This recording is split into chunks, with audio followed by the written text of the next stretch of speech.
All right. Good afternoon, everybody. We're live from the National Professional Men and Women's Network Black Business Expo. Good afternoon. How's everybody doing today? We are doing awesome here. All right. I'm doing wonderful. Amazing. Wonderful. Why don't we start off with some introductions? I'm honored to be here along with some amazing co-hosts today, and we're just really here to really help shed light on the current state of Black business. Really showcase some of the vendors here. I think there's over 35 vendors here today. So excited to hear from them and learn a little bit more about their businesses. But why don't we just start off with some introductions? I'll kick it off. My name is Kareem Scales. I am CEO and founder of Scales Consulting LLC, and a number of other hats I wear throughout the community as well. But glad to be here. I'll pass it over to Cameo. All right. And I'm excited to be here, excited to check out some of those vendors as well. Especially give me some shea butter because my hands was kind of ashy earlier. And so I appreciate the help with the shea butter. But my name is Cameo King. I am the founder of the nonprofit Grit, Glam, and Guts. We've been doing work with girls for over 10 years now, empowering teen girls. And we center the experiences of Black girls, and also something fairly new. We're going into our third year, Black Girl Day of Play. It's a day for women to come out ages 2 to 92 from across the state and literally play and experience joy. And so I'm excited to be here, excited to support the businesses and just connect with some really dope folks. That's fire. 2 to 92. I'm excited to hear more about the work that you do, Cameo. Yeah. Cameo does a lot of amazing stuff. And so we're all of the co-hosts today are business owners. So hopefully today we'll be able to hear some of our personal experiences in business as well. President Jackson. Yes, so it's good that everybody's tapping in here. Shout out to my co-host. I love that word joy. It's a power word. And I'm Clee Jackson, president, of course, of the Greater Grand Rapids NAACP. So we're looking forward to the conversation today. And I have to say, this is such an exciting event. And if you have not had yet the opportunity to show up at the Grand Rapids Center for Community Transformation at 1530 Madison Avenue Southeast, Kareem said over 35 businesses, just phenomenal products here. So I just encourage community to come out and to support and spend some money. And it's not only spend some money, but spend a lot of it, because there's a lot of opportunity down here today. Yeah, maybe let's start there, Clee, and kind of take a step back and just talk about the relationship with the branch and the National Professional Men and Women's Network. We'll hear more from some of their representatives a little bit later in the stream as well. But maybe just talk a little bit about why this is important to the branch and how the partnership came about. Yeah, so a shout out to my brother Irvin Pratt and his entire team. And we've had a partnership with the National Professional Men and Women's Network for a number of years now, and it just made sense. It's all about, again, uplifting and underscoring and highlighting the need for us to be collaborative from not just an organizational perspective, but just from a community perspective. And the work that they do in terms of training up young leaders and other folks as well is phenomenal work. It's necessary. They've created a very safe space, a space where our folks can grow and thrive in. And so this partnership is very important, especially when it comes to economic development and economic sustainability. So as many of you know, and if you don't know, now you know. If you didn't know, now you know. Is one of the pillars or priorities for the NAACP, not only here just locally, but nationally, is economic sustainability. And that means through workforce development and through really being intentional and supportive of investing in small and really medium-sized and top-tier businesses that are Black-led and Black-owned, quite honestly. And also businesses that are in that same category by other people of color. So, but our intentional focus is on Black business, Yeah. entrepreneurship, and at the end of the day, building Black wealth. Right. So that's what Closing it's that about. racial, the racial wealth gap. Right. Exactly. Right. Yeah. Why don't we just, just keep the thread going there? And so I wanted to kind of talk about the current state of Black business kind of in our country, and hopefully dive into some data on a local level. But I was looking at some information earlier today, and it said that Black owned businesses only account for about 3% of companies. And this was data a couple years back. So it'd be interesting to see how that's changed. But what do you think about that, being that we make up 14% of the population, but only 3% of Black businesses? Why do you think that is? That's a layered question. It is. It's such a layered question because when I think about, just our presence in the US, when I think about the diaspora, when I think about what we have access to, when I think about what our communities have access to, when I think about what it really takes to run a successful, sustainable business and not just necessarily money or funding, even though that's a huge part of it, but we're talking about human resources. We're talking about simply our health and our wellness, right? And if you think about all the categories of Black folk, where do we fall in that space? Like, so if I just have to be present, right, as a business owner, right, I need to be healthy, right? And then you think about where do we fall when it comes to healthcare or our access to healthcare, right? And then where does it come when we fall when it comes to education? So all these, that's such a layered question. And I don't think that there is really one direct answer. Right. But I will say that there's no doubt that we have the ingenuity. There's no doubt that we have the innovation. There's no doubt that we will figure it out. I really always think about where would we be if we had all the resources of a lot of our counterparts, Absolutely. right? Absolutely. And across the board, oftentimes we only think about finances, which I want to reiterate, it's huge and it's important and it's almost foundational to do what we do. But when I think about all the other areas, all the other domains, right? The spiritual domain, the physical domain, the community, all these things, I think we would be in another atmosphere, right? In another world when it comes to us being able to really show up and show up for our community on both ends, right? As a business owner and as a consumer. Right. I agree 100%. I think that makes me think of something else. And so one of the other challenges I think that we face in the Black business landscape is around the dollar circulation. And so just a quick data point for you all. The Black dollar, according to the University of Georgia's Selig Center for Economic Growth, the Black dollar circulates 6 hours within the Black community. 6 hours. Wow. Anybody want to take a guess in comparison to the Jewish or Asian community? What's the disparity there? Oh, it's days. I want to say it doesn't leave, probably in the Yeah. Jewish community. Yeah. So Jewish community, 20 days and 30 days in the Asian community. Yeah. And so I bring that up because I think that events like this are important, not only to support businesses, but to make sure that we're keeping the dollar circulating throughout our community. I have a question. Yeah. What do you think that, in terms of our normal or our regular habits, that doesn't allow us to keep those dollars circulating, right? Like, do I really know that when I pay for something, that my dollar isn't going to, because if I go out and patronize, right, where then does my dollar go?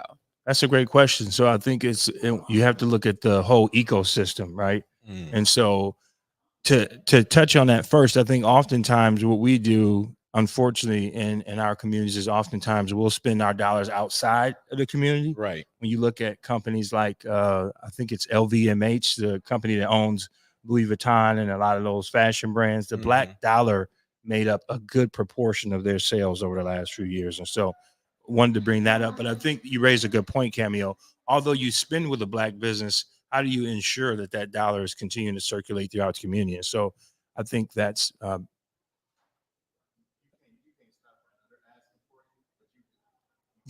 we'll jump into that in a second. And so I think it means banking local. That was a station break there. Right. Everybody. Improvise. It's called improvising. Right. So I think it means banking local. I think it comes down to where they shop for their supplies, the vendors that we support, where are they getting their supplies? And so it is a much bigger conversation, although you're spending with a local business, it doesn't necessarily mean that that dollar is going to stay in the community. But I think the important part of that, I think the number one important thing is that we spend the dollar with our own businesses Sure. that look like us. Because at the end of the day, if you're doing that, you're supporting an authentically structured startup Black business, right? And so those Black business owners are probably more inclined to hire people who look like us, even if it's one person or two people. And then also probably a little bit more inclined to reinvest some of those dollars back into our own community, right? Whether it be through living in the community, whether it be through supporting other small business entrepreneurs and organizations. So I think it's really, really, really important, because one of the things I think, and I think that's a good question, but I think the other part of that, we have to look at it both sides and say, are we asking that when it comes to white businesses? Like, where are those dollars going, right? That we spend with you. And so, and are you reinvesting, as well? Because even when I look at West Michigan, for example, there are many, first of all, small business owners are the number one group of producing most of the wealth in the country. That's just fact. And when I look at West Michigan, we have a lot of wealthy, small or medium-sized businesses that are white owned, and manufacturing companies all the way down, restaurant stores. And when I look around, when I'm going to these various galas and fundraisers, I don't see them. They're not present. And they actually are flying under the radar. A lot of them are flying totally on the radar. And Why do you think that is? This is not an indictment. It's just an observation. I think it is because oftentimes if they put themselves out there, they feel like that's opening them up to have everybody come and ask. The floodgates open. The floodgates. Right. And it should not be about that. It's called, what we call it in the philanthropy world, is corporate social responsibility. You have some level of corporate social responsibility to give back to the community and make sure those dollars are being reinvested in a very diverse way. Now, this is, again, no indictment, just an observation. Right. It's interesting you say that, because as a nonprofit owner, we oftentimes look for people or companies whose philanthropic goals align with the work that we're doing. And oftentimes when you're in smaller communities, it's the bigger names that rise to the top, right? Exactly. If you're in Battle Creek, you think about Kellogg immediately. Right. And they have a system in terms of, how you ask for grant dollars. But what I found is, where are those medium to small size businesses whose values align with the work that you're doing, and also whose majority of their consumers look like the people that I'm serving, right? And I think that's accurate in terms of they fly up under the radar, or we just don't think to ask, because it is kind of one of those low-key businesses. But a different approach is, where do you patronize on the regular?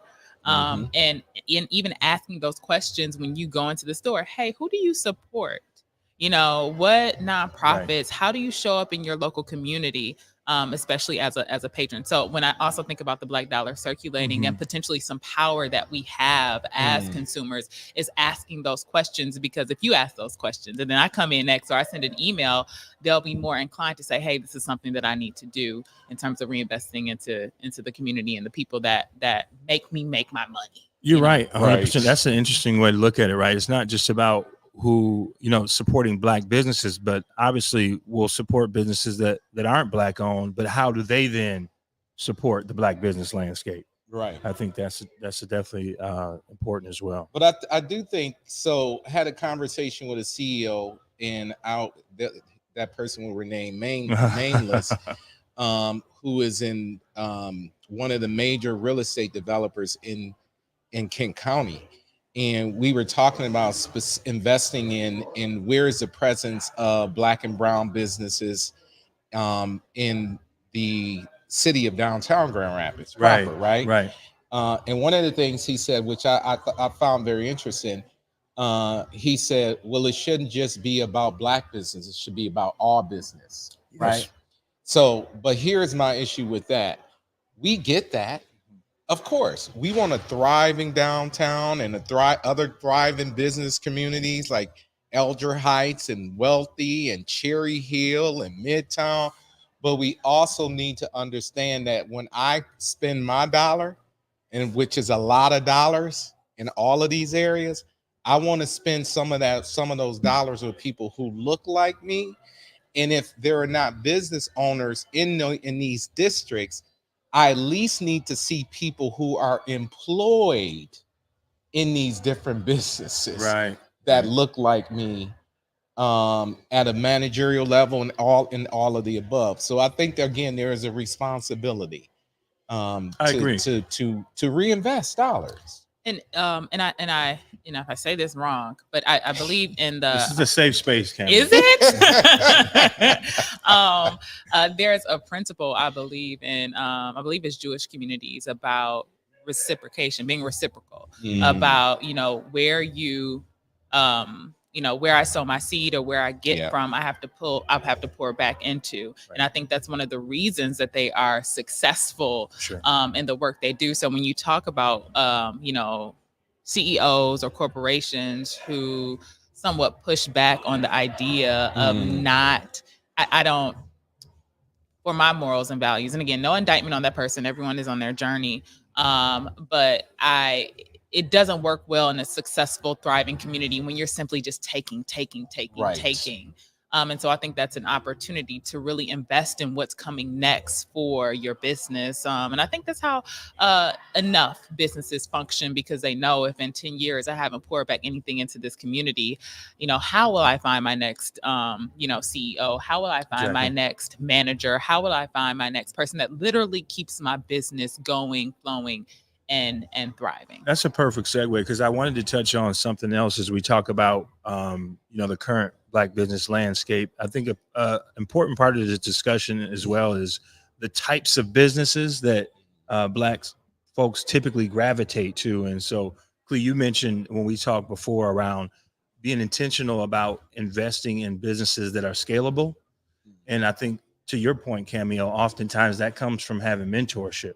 And at least for me, with a lot of the businesses that I work with through Scales Consulting, oftentimes when I'm speaking with the leadership at those organizations and learning about how they got into the business, their father was in this industry, their grandfather or grandmother was in this industry. And so that's not always the case in the Black community. It doesn't always trickle down to the next generation. So just wanted to touch on that. Any thoughts on kind of the types of businesses and kind of what do you think in terms of scalability? What are some of the challenges there?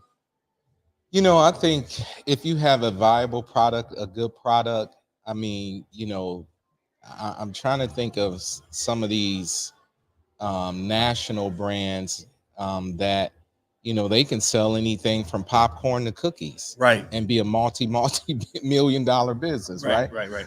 But when it comes to us and Black businesses, sometimes we can oftentimes frown on that. But I think if you have a good product, right, a product that people actually need, right, that's it right there, that they need, that not they a need. Want. That they need. And I think if you put a good supply chain system in place to move product, to source product, I think you can do anything, honestly, if it makes sense.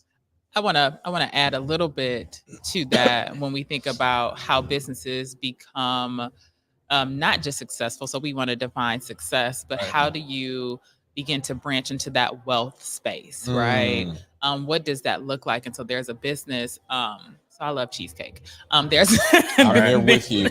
And they got some amazing cheesecake. They got some in there right now. Okay, we're going to read through the list of vendors and we're going to interview some of the business vendors later as well. But Cameo, continue. And so I'm gonna try that cheesecake, but I'm gonna shout out one person, Mr. Leslie's Cheesecake, out of Lansing. And I had a conversation with him about I don't know what it was. He was just talking about expanding business and where the real, in a sense, the real money was, and some of the challenges in business. And he was talking to the area economic partnership, and so they talked about, yes, you make great cheesecakes, but a part of the moving like the deep money, the wealth money is becoming like somewhat of a manufacturer, right, or a supplier for other bakery businesses. So who else maybe makes cheesecakes? Who else needs some of the products that you have? So then you become a supplier, right? It's like if I made cereal, right? Who else needs the type of cereal I have? Exactly. And so they're coming to me. So that's a different type of wealth,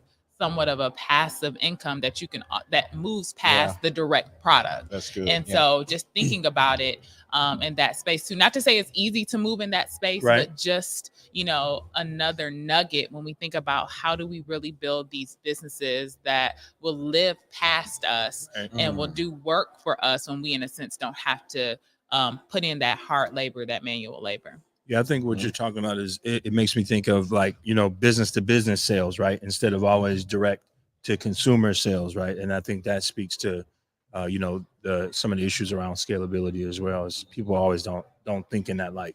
Right. Yeah. Right. Yeah, I agree. And I think just, when you say that, I think about the opportunity for manufacturers to sell their products through private labeling. Right. I think that's a big opportunity as well. And again, just that B2B business relationship.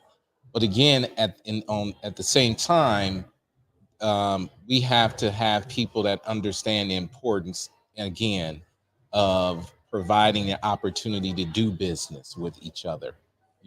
For sure. Yeah, collaboration is key, I think. And I think I've seen improvement, at least through my work. I think people are starting to understand that it really it's not about doing all the work yourself. Finding partners who already are doing the work and identifying those collaborative opportunities, it just makes sense for all parties. And I think being a business to business person, so some of the things that my nonprofit has done, like we invite folks into complete services for us, especially for Black Girl Day of Play, right? Whether they or whether they're coming in and skating, or they're coming in and doing whatever they have to do, but the or photography or videography or whatever it is. But the problem that I run into is, even being a small nonprofit owner, we obviously have a limited budget and we have to stay within that budget. And oftentimes the non-Black business owners can offer a lower rate. And I understand why, right? Probably because you've been in this a little bit longer, you have a little bit more cushion to sit on, or maybe because you bought your product, instead of buying, 10,000, you bought 50,000 of whatever it is, so you can offer it to me a little bit cheaper. Right.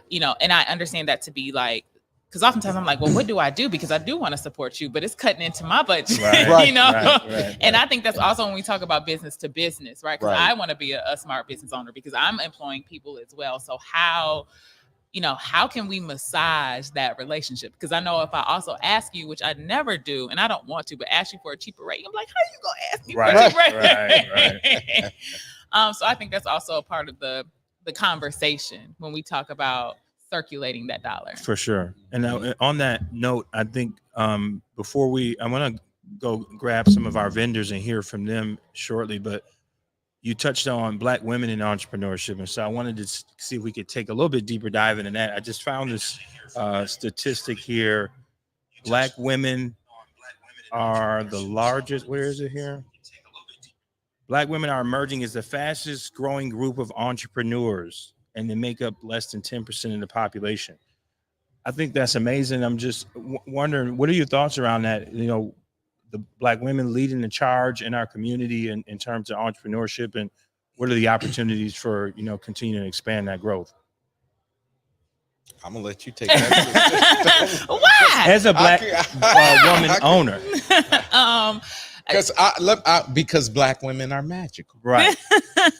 Black excellence. And so I don't find that statistic surprising, right? And I Right. say that because Black women have always been at the helm of pushing our community forward Exactly. ever since we have been in this space, right?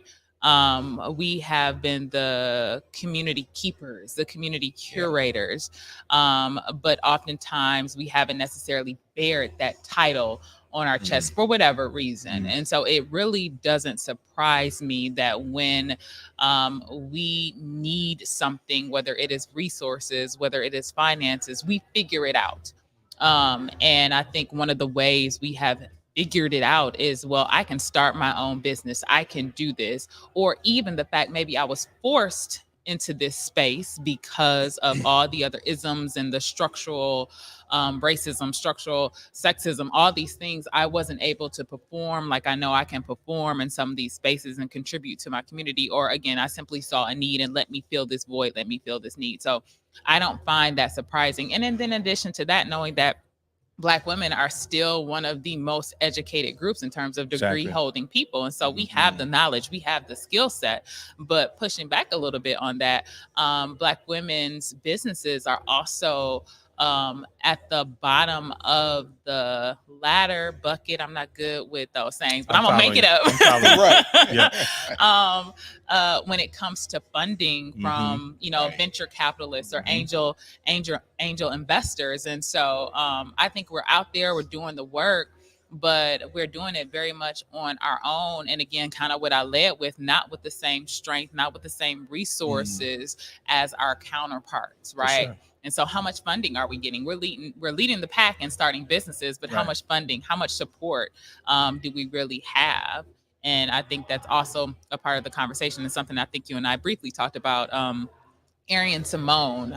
She's from Detroit, I believe, went to an HBCU, and she started a venture capitalist fund where her intent was to support Black women business owners and giving them grants to support their business. And she has become the center of a national conversation because an individual, a right-wing individual, has made it his mission to disband the work she's doing under the auspices of it's not equal, it's not equitable. And I think she was on Good Morning America and she gave some statistics, and I may be wrong, but it was something very asinine, like of all of the funding that businesses, specifically Black women-owned businesses or women of color-owned businesses, they get, I think it's like 0.01% of funding. Not even 1%. Not even 1%. Yeah. And so I'm in the fact that individual would decide, I reserved my words, an individual would decide to go after that 0.1%, I think says a lot, one, about fear. Right. And I think it also says a lot about the power that Black women hold. Again, if we were fully resourced across the board. And again, that's just finances. I'm not talking about nothing else. I'm just talking about just scratching the surface. Yeah. Just finances. So yeah, but it's interesting, and let's call it what it is. It's just racism. Let's call it what it is. And at the end of the day, and it's privilege, it's fear. All of that mess like that started with the ruling out of the Supreme Court. And it's and when that came down, I was one of the first ones that said this is going to be a trickle down effect. I remember. I remember you said that. Everything is at everything is at stake now. Everything is fair game, and that is what is taking place now from them individuals who are out here waving that flag, saying that it is illegal to provide or to consider race. And not only at the at the collegiate level, but employment through the employee research networks. That's now illegal. Is that right? Yeah. And so there are multiple lawsuits in the Fifth Circuit and others against corporations and individuals. So it's just going to get much worse. I think before it gets even better, right? And so, at the end of the day, though, it says a lot. In the mere fact that we even have to have a DEI Right. program is a problem. Hmm. That's a problem. That is a serious problem. Why would we even need that? So that's very telling about our country, right? And so, only thing I can say is, I almost said something, but Say it. I heard It's a safe space. I- That's what he right. said. He said it's a safe I heard Roland Martin in my head. Oh, man. So anyway, that it's we gotta continue to push forward, and that's why days like today Right. is critically important. And for anybody who's watching, or share the word, spread the word, come down and support again. 1530 Madison Avenue Southeast. Spend a little money Right. with people who look like you, and amazing products, and services down here. Yeah, that's some really good And stuff. so we have to really understand the importance of that, and again, using that as an opportunity or a lane to really build Black wealth. And my parents told us there were two expectations that they always said when we were growing up, is that one, you should always spend money with Black businesses. Mhm. All of the money that you're going out here spending on all these, please invest some of that back into people who look like you. And the other thing was, the expectation was, be supportive of Black-led and indigenous organizations of color. Right. That support Black businesses Yeah. also. Great. Now, this is a great conversation. I think it's time. Let's hear from some of our business owners. What I'll do is I'll let you all continue the conversation while I go grab one of the business owners, and we'll start there. And excited to hear from about some of the products and services that are there. So I'll let you all continue, and I'll grab one of the business owners. Okay. All right. So I feel like you and I are a little bit the spicy ones, because so I don't know what's gonna happen while he's gone.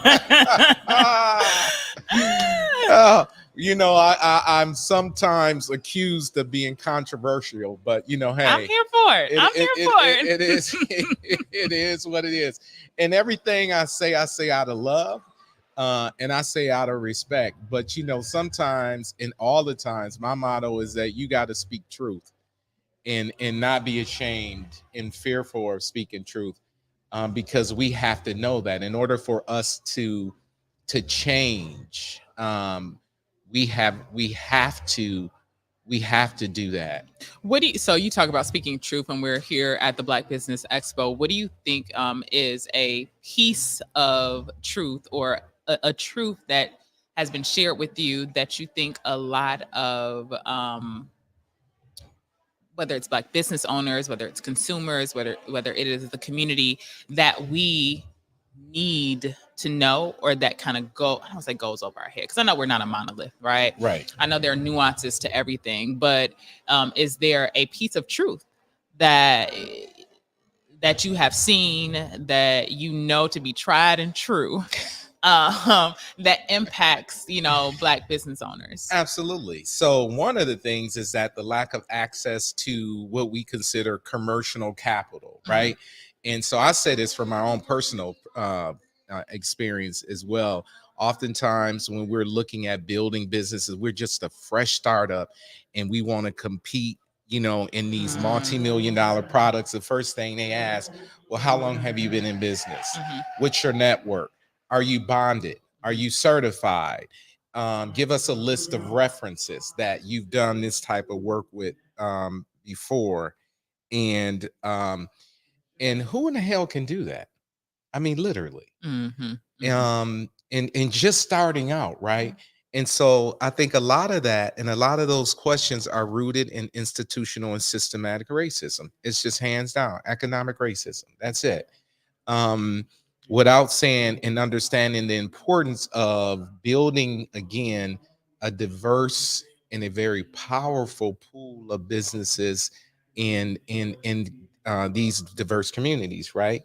And building wealth, where oftentimes my brothers and sisters on the Republican side of the aisle would say you need to pull yourself up from your bootstraps. But damn, if you don't have any boots to pull yourself up from, how you do that, Mhm. right? And so I think that's literally that is literally it. And then the other part of it, and again, this is hey, I think we're people are appreciative of it. But when you have a number of these pitch composition competitions and different things like that, oftentimes um, wonder why the prize money or is so low. Yeah. So you got $5,000, right? So $5,000 can't even pay for my liability policy or my workers' comp, right? Mhm. Audit, Mhm. right? Or hell, if I got rent or supplies. So what can that really do? And so again, it's just like it's a crumb. And then what doesn't come with that 5,000. And again, for all of you who are here doing this, pitching, whatever, um, keep doing what you're doing. But I think you need to think about systematically the challenges that Black business owners and brown business owners and women business owners have had. Um, so you give us $5,000, but you give us no backroom support, no ability to build that business of infrastructure, partnering us with mentors, like many other groups here. And I'll just put it out here, young white business owners who have been mentored and provided support for years. Um, and not only mentored and provided support, but provided opportunity when they couldn't even really do the job. Yeah. Right. Mhm. But when it comes to Black business owners or brown business owners, we have to jump hoops and show a whole book of business that we've been in this for the last 30, 40, 50 years. Right. I think that's so good because it's not until you're privy to some of those conversations or you see how things work and you ask yourself, well, how did that business get there so quick in 1 year or 2 years? And you see it's because their father or their cousin or somebody they know was a part of whatever area chamber of commerce. And so all the business there. Don't get me going started on They decided to use their consulting business or they decided to use whatever business you have. And so, yes, you had an amazing first 2 years where you fumbled through and people understood that you were fumbling through. But are we afforded that same opportunity? And also, do we literally have that network to do that and to allow you to make a misstep when you send your marketing proposal and you, for lack of a better word, screw over our campaign that we really needed, right? I don't have the capital or the time to allow you to play in my business, and not just, and I know people need opportunities, they need the space to kind of figure things out, but I think about the layers of it, right? So you get these first couple of years of experience in your new business on the back of old money, on the back of wealth. Right. And we simply do not have that luxury. We do not, because all I got is that $5,000 from the Exactly. That's all I have. And so, and I think it's important to paint this picture. You talk about comparing ourselves and wanting to compete. This is what happens when we're trying to compete with these other business. And mind you, that I know I'm good at this. I know what I'm doing. How come my neighbor down the street is bringing in, 5 proposals every week and I'm struggling to get one a month, things like that. So I thought that was an interesting perspective, but just, as we're working really hard to do. And I had the opportunity to go to the Grand Rapids Chambers Policy Conference this week. And what I found interesting, and it's all about economic development, is very political. So there is a panel of mayors and then there's business owners, and so they have these different panels speaking to these different subjects and what have you. But one of the things I sat there, and it was at Meyer Gardens, and I had to ask myself, and I asked a couple people sitting next to me, you mean to tell me they couldn't find one Black business owner to engage in this conversation? And I said that to one of the team members, one of the vice presidents, and he said, you know, and I said that you couldn't. I mean, like, that's a problem, right? Yeah. Because you're not getting our perspective. Mhm. And there are Black business folks here, people who own Black businesses and brown businesses who are doing quite well. And you couldn't bring one of them into this conversation, or you couldn't bring one of these brothers and sisters who's in the room next to me, who's starting up Mhm. and talking about the challenges like we're talking about Mhm. in terms of building Black wealth. So that's just not, it's not cool, it's not inclusive. But one of my colleagues, when I said it to one of the chamber team members. He says, we're going to follow, we need to have a conversation. And I said, that's great, that's fine. But a part of it too with me is that when the whole pandemic said, and I said this to white folks, many, I'm done having conversations. Mm-hmm.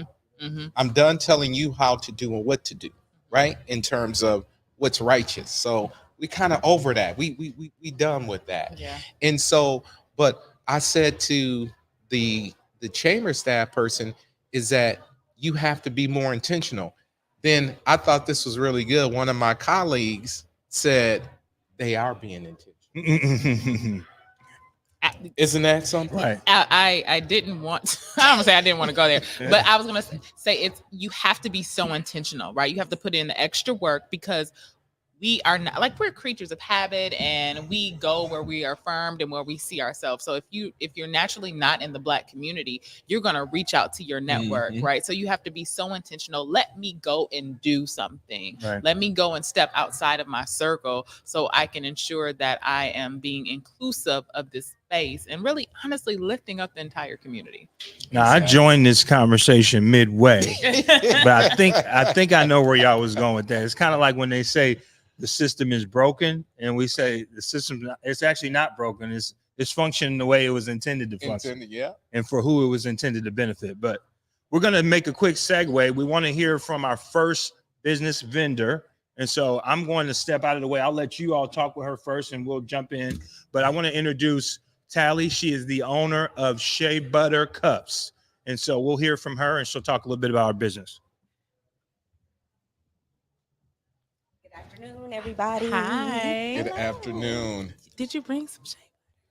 I didn't bring any shea butter. I wish I had. I'm gonna come buy some. Kareem, Okay. can you on my Okay. in my bag? I think I got, because didn't I buy Yeah, some? you did. You just did. That's who. Okay, so we're gonna tell the story. Go and grab that. so real time. Yeah. Because listen, I was driving up here and I knew, I said, and I just washed my hands. You know, your hands get ashy. Yes. I said, oh my gosh, I gotta stop and get me some lotion, guys. And then I left the lotion in the car, and he's like, wait, don't go get. And so he brings this. I said, oh, this shea butter.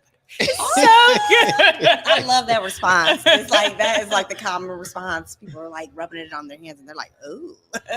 So as he's going to get your shea butter, and I can put some more on, do you want to just introduce yourself and Yes. tell us about your business? Yeah, so my name is Tally Coparty Young. I'm born and raised in Grand Rapids, Michigan. And short segue, I went to Morgan State University and I was a member of the NAACP. I was like a communications chair. So I love the NAACP. Shout out. HBCU. Yes. But a few years ago, probably about 10 years ago, I used to buy the raw shea butter from like just, farmers markets or flea markets. And I had an eczema patch. And so I was like, well, what can I use for it? I tried medicines and stuff, but that never lasted long. And I tried the shea butter and it cleared it up. And I was just in love with the shea butter. So since then, I have been, selling at markets, and then it just grew from there. Yep. So. Awesome. Wow. So So this is your product, right? Yes, this is my shea butter. So that's my staple product. It's whipped shea butter. So the difference is the raw shea butter is beautiful and packed with phytonutrients, but it's hard to apply to the skin. So when you're really in a rush trying to get to work or something, you don't have time to be playing with the raw shea butter, in my opinion.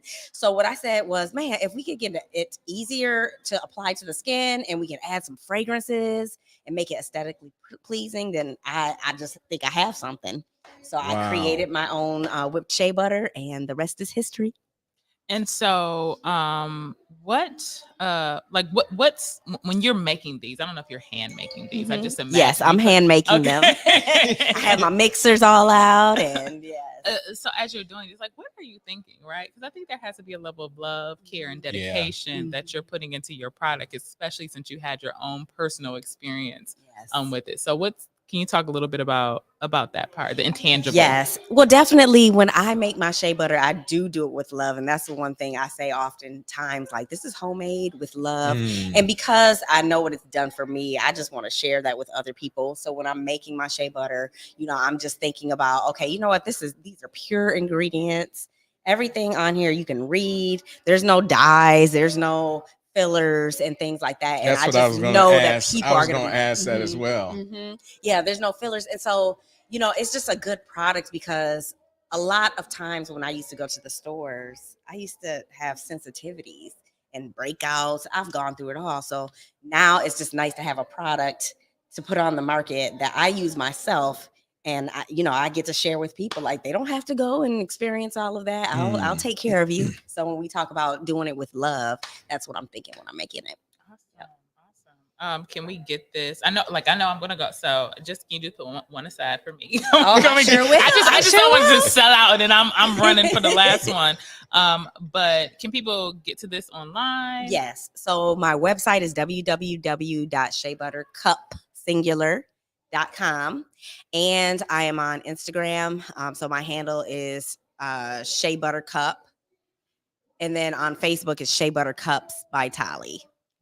Okay. And what we were talking about, honestly, before you walked in, we were really talking about like women business owners, specifically women of color, specifically Black women business owners, and the different roles and how we show up in the community, and our impact and our influence. And so I just want to give you an opportunity to speak about that if you had any unique experiences, or something that just keeps you going as a woman, something that just keeps you going, being a part of the Black community. Yes. Well, speaking as a woman and as a Black person, I just feel like when I went to South Africa on a study abroad program. So I'm a social worker by trade, by day. And so what I noticed was there were lots of vendors on the sides of the streets. I mean, business is in our spirit, business is in our ancestry. And so this is not uncommon for us to have like 1, 2, 3 different venues. We're creatives. And so as a Black woman, I've made it okay. It's okay to be a therapist and sell shea butter on the side and to do whatever I want to do. I also like to sing.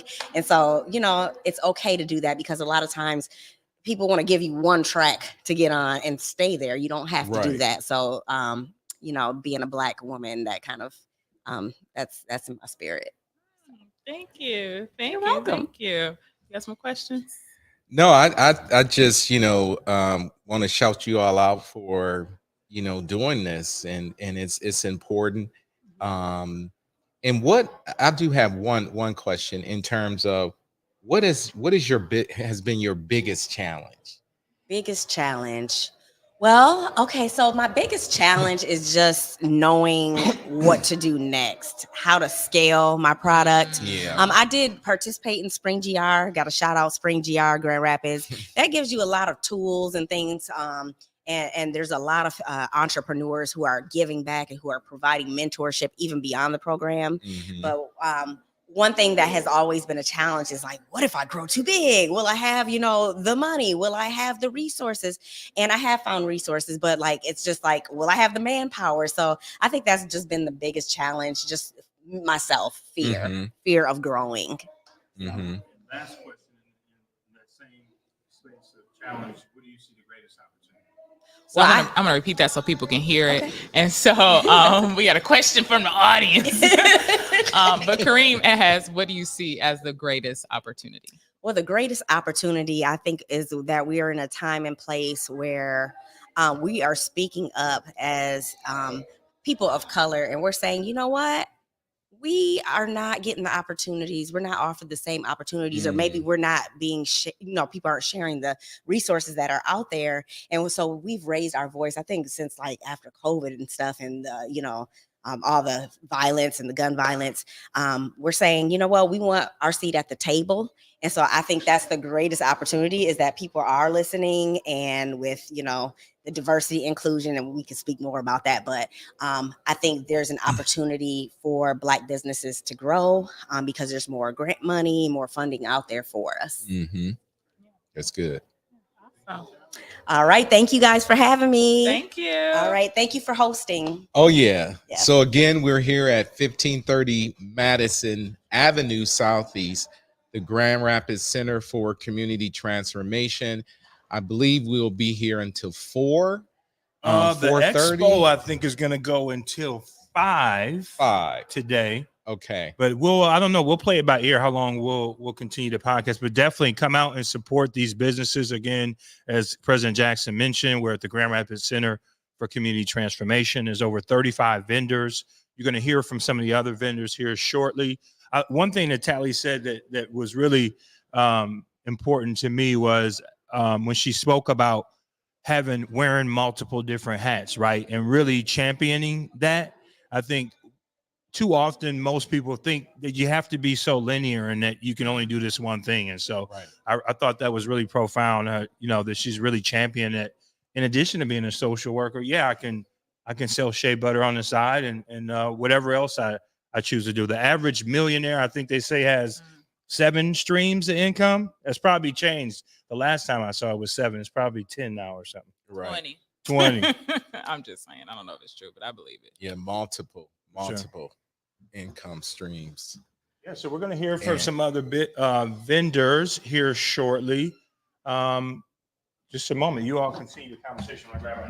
And so I think one of the, so I'm just speaking from my personal experience, not that this is facts or this is stats, but I think when some of the newer generation hears NAACP, they think that the NAACP may be disconnected and not as big and bold as they were, what they were known for. So how is, the next generation of leaders, and how is the NAACP, specifically Grand Rapids, the Greater Grand Rapids NAACP, making sure that they are on the cusp of I'll say all things Black?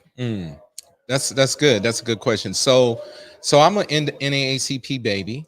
I grew up in the organization. Our parents had us, dues paying card carrying members since I could walk, literally, and was a part of the youth at that point.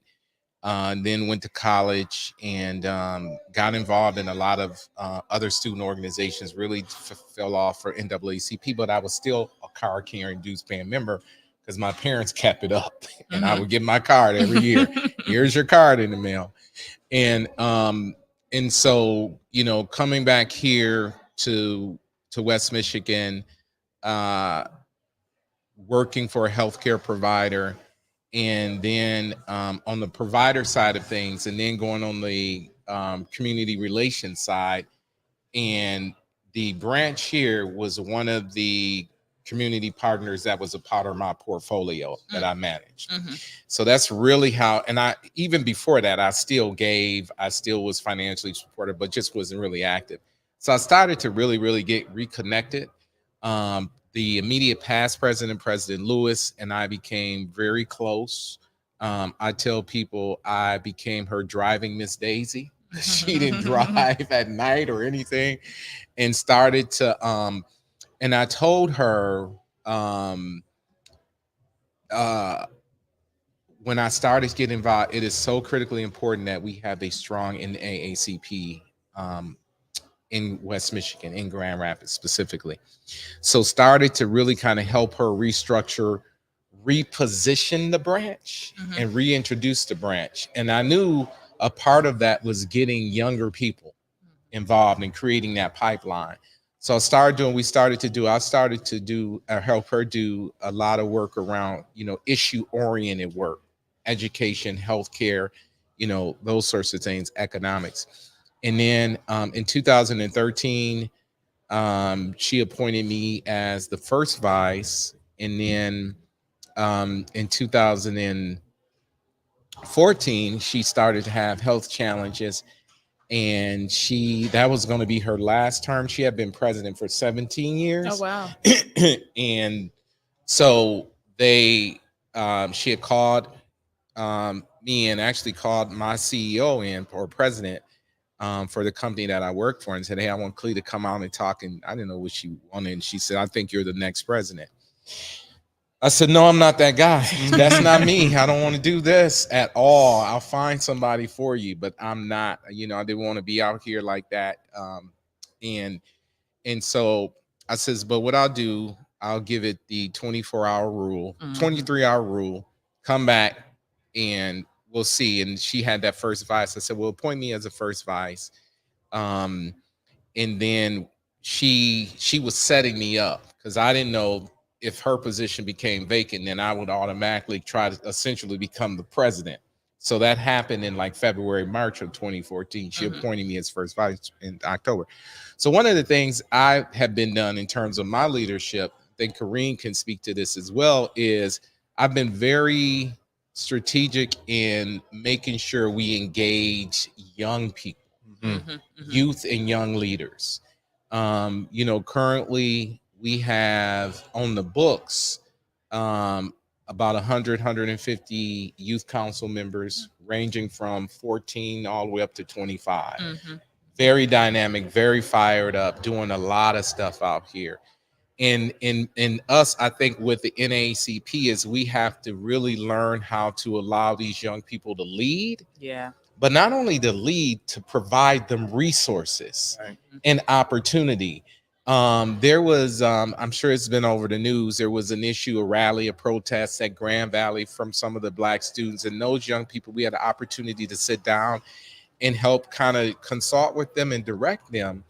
And now they're getting ready to relaunch the NAACP GVSU. Oh, wow. That's amazing. How long had that chapter been dormant? Do you know? Oh, it's been a while. It's been 6, 7, 8 years. Okay. And in the minimum number of members is 25 that's what you have to have a college chapter. I'm pretty certain they're going to have 100 plus students. Gotcha. In the reactivation of this GVSU. So it's us and making sure that they understand the importance of the work, and that they are, as my young people would say, we're not only the leaders of tomorrow, we're the leaders of today. Exactly. Yeah. And so just making sure that they understand that, and giving them a reason to, want to be out here fighting for a lot of different things, including what we're talking about today. Right. The youngest, which I'm glad to see, the youngest entrepreneur in here today is 14 years old. Oh, 14 wow. years old. Wow, that's 14 amazing. years old. What are what their products? Yeah, so he does t-shirts and caps and stuff. I got some. As soon as you walk in the door, he's over here. Okay. Yeah. I and met that gentleman a couple weeks ago. And you know what's interesting? He said, when I went up to the table, he said, "I want to be a part of the youth council, and I've been trying to get connected." Now he's in the 9th grade. I said, "We need you." That might be your president right there. That might be the next president. No, you're right. So it's that, you know Yeah. what I'm saying? And making sure that our message is out here, that is visible. We don't get everything right. And we got 22,000 plus branches across this country, over 500,000 members, 25,000 youth and college members that are fired up. But we have to make sure, again, we're investing, we're making sure that they're visible. They understand the importance of this work, because if it were not for the NAACP, we may not be sitting here today. I tell him. On a lot of different levels, when we think about a lot of different things. Right. Yeah. And so, and I had a young man last night we had a reception here, and he had asked, and even though we move differently, we all have the same mandate, but a lot of us, our branch moves a little different. Right. And a lot of other branches do too. And so, but he was asking me, he was from Lansing, is there a branch in Lansing? And I said, are you born and raised in Lansing? He said, yeah. He says, but I've never heard of the NAACP branch being there. And I'm thinking, something's wrong with that. Right, Because right. I know they just got a new president who's dynamic, Right. and that's the state capital. So what I said to him, you have to also reach out Yeah. Goes both ways. and get involved. Yeah. Mhm. So Yeah. 2,200 branches. Yeah. And I'll speak to what you said, Clea, around allowing young folks to lead. And I'll commend you on that. I think oftentimes in tell our your community. story, brother. You're a perfect example. Yeah, I mean, I don't know if we got enough time for that story, but we're going to get into one of our other business vendors. But I do want to commend you, Clea. I think oftentimes in our community, and I think just in general, what I'm going to call it is that passing of the baton isn't always as smooth as we would like or as we see it to be. And so I commend you, Clea, on engaging young folks and not just allowing them to be at the table, but giving them the capacity and the resources to lead and how they see fit. So with that said, I want to my co-host, we're going to get into another business owner, but I didn't know if you all got some time to shop. I think Clea did. Cami, are you okay? Or you want to do a little shopping? I do want to do some shopping, but you tell me what to do. Yeah. Well, let's do this. Why don't I'm going to bring up our next business owner.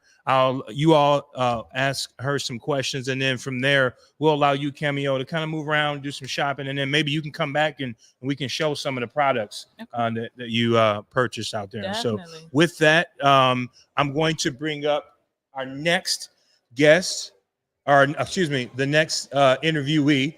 It's my brother Andre, our brother Andre of your brother Andre. Shout out to Andre Dandridge. He's going to come talk to you all here.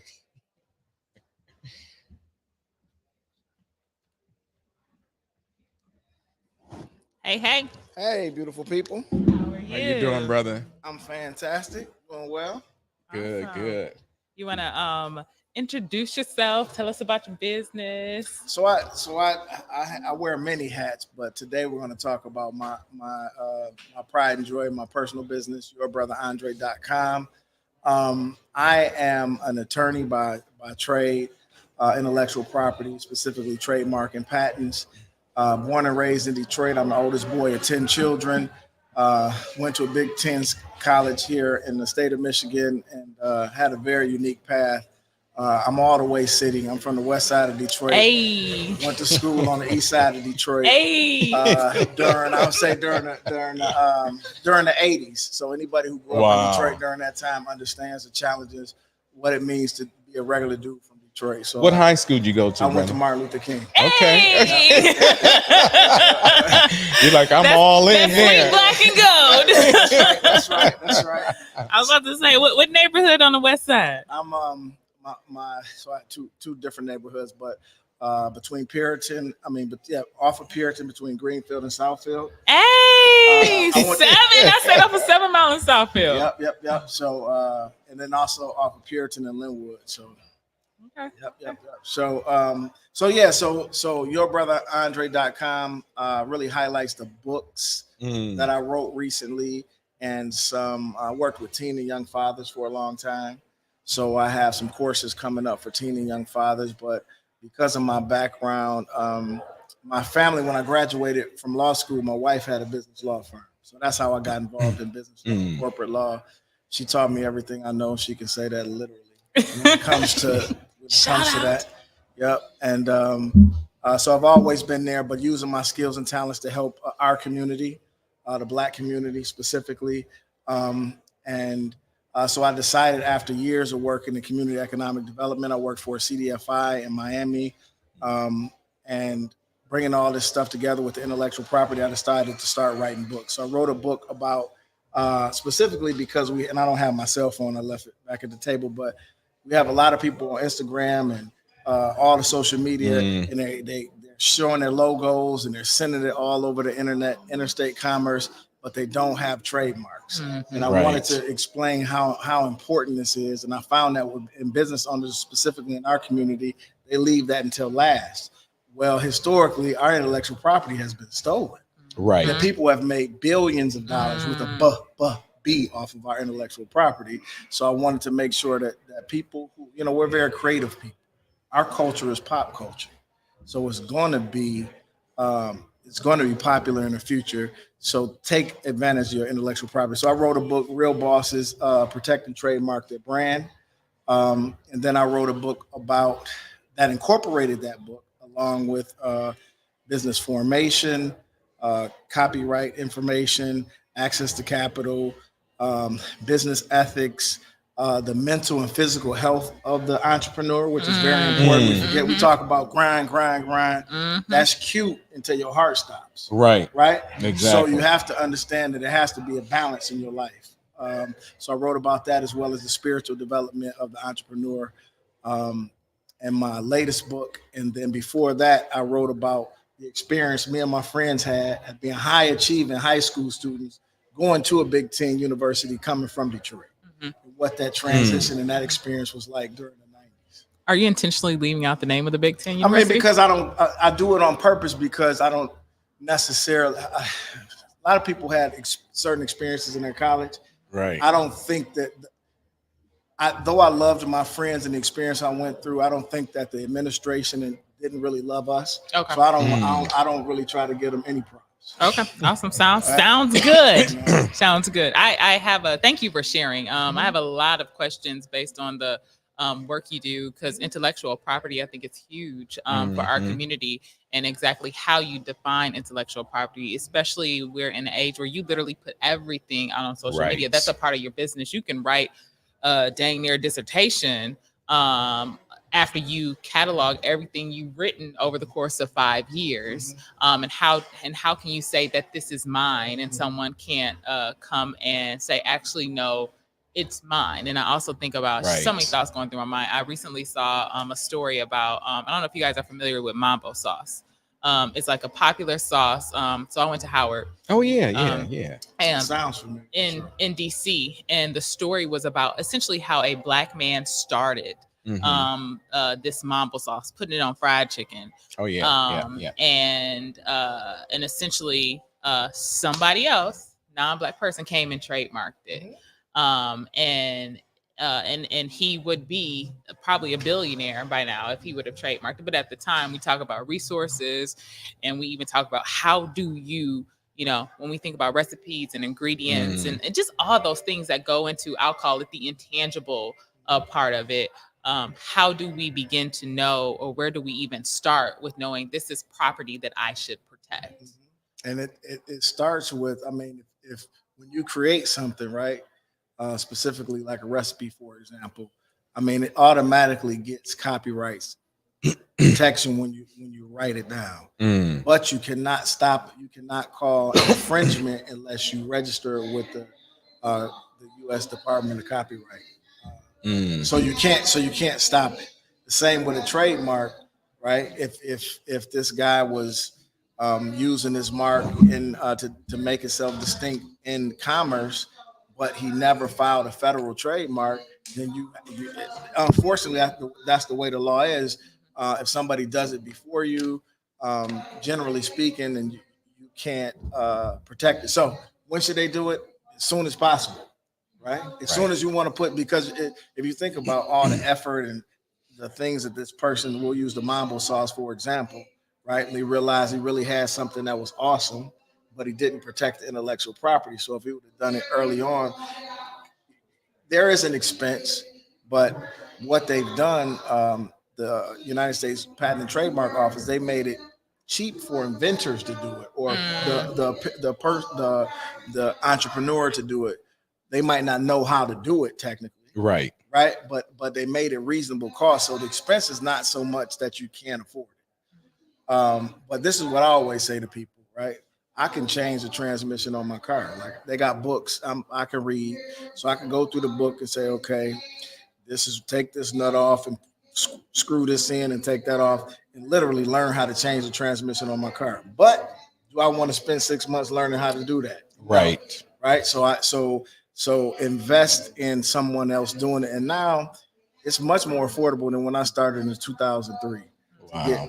To pay somebody to do a trademark for you. Copyrights are usually cheaper than trademarks. Patent is something different. It's more expensive because of the time it takes to get it. So you can tell me if this is true or not. I have a friend that works in a similar field. And she said often, I don't know if this is a loophole, but essentially there was, I'll call it a phrase that was used and someone popularized that phrase, Mhm. but that person got it from a book. And so there then became this legal battle. Mm. But the person who popularized it won because the world became to know this phrase because they made it popular.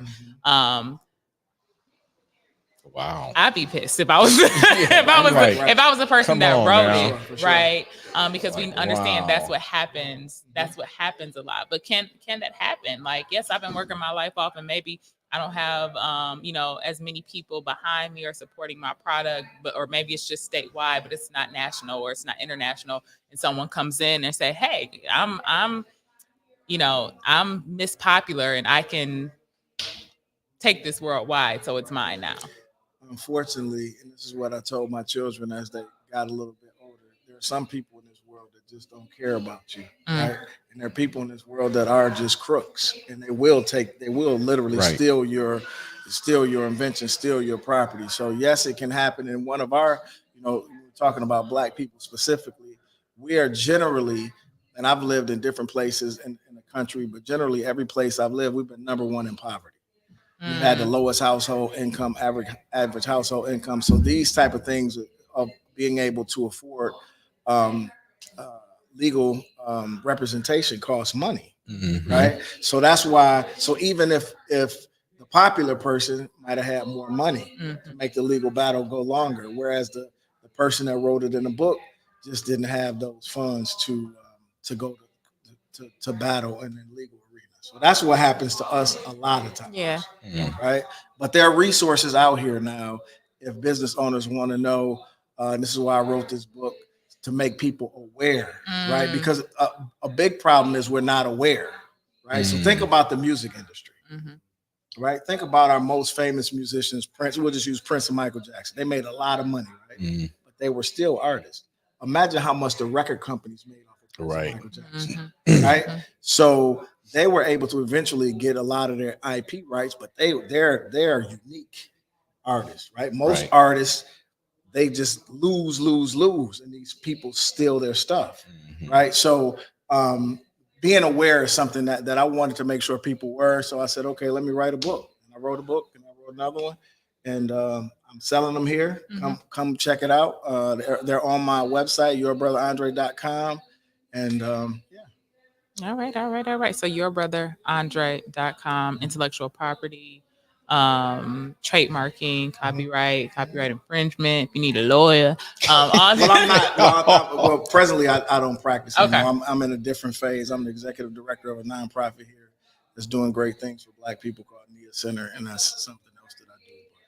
But we'll talk about that at the next one. Okay, awesome. Well, thank you so much. And brother, you have all of the books here, right? Yes. Again, 1530 Madison Avenue, Southeast, Grand Rapids Center for Community Transformation. Come down, show some love, and spend a lot of money. That's right. And let's rock and roll. I want to ask production if they can bring some of the items on my desk. I think I'm about to go shop so we can see in that bag, and then even the food, because we got some amazing food down here. Brother, It's my goodness. Probably about maybe about $80 on food. 80. Yeah, because I've been smelling it all day. Right. So, it's delicious food. I have a stuffed turkey leg. I have jerk chicken. I have I got some delicious Did you get the stuffed peppers? Stuffed turkey peppers with rice, burritos, and a nacho. Some nachos with special gravy. So I bought some pasta, like chicken pasta, turkey Y'all pasta. about to see me drool on chicken. I'm hungry. And the thing is that I am too, but I'm like, okay, if I eat before we leave, I'll fall asleep. So let me keep my energy. So I really appreciate your time and inviting me on here to talk about what I have going on. Thank you so very much. Thank you.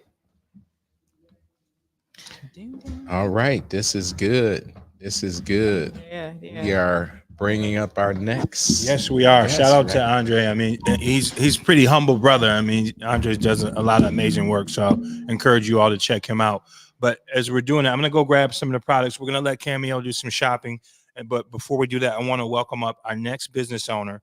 Dr. Elisa Carter, and she's the owner of Impressive Jewels. And so we're going to learn more about what she offers at Impressive Jewels while Cameo does some shopping. Okay, awesome. I'm gonna get some jewels too. Okay, come on. So I can scooch out and you can scooch in. Come on, my sister. Hello, hello. Hello, hello, hello. It is a beautiful day in the neighborhood. It is. The sun is shining. Yeah. We got a great event going on. Yeah, today. all of these vendors, 35 vendors, and recognition. And it's just been great. And it's good to have. I actually really feel good to be here, even though it's been a long week and yesterday was really long. But it's good to be able to do something like this positive with all of the stuff that's happening that's negative in the world. It's good to be able to come here and just see our folks, see our people, and have a good time. It is. It really is. It's good to see the black dollar transferred between our people and seeing so many people come out and support Black businesses here in Grand Rapids. It's been amazing.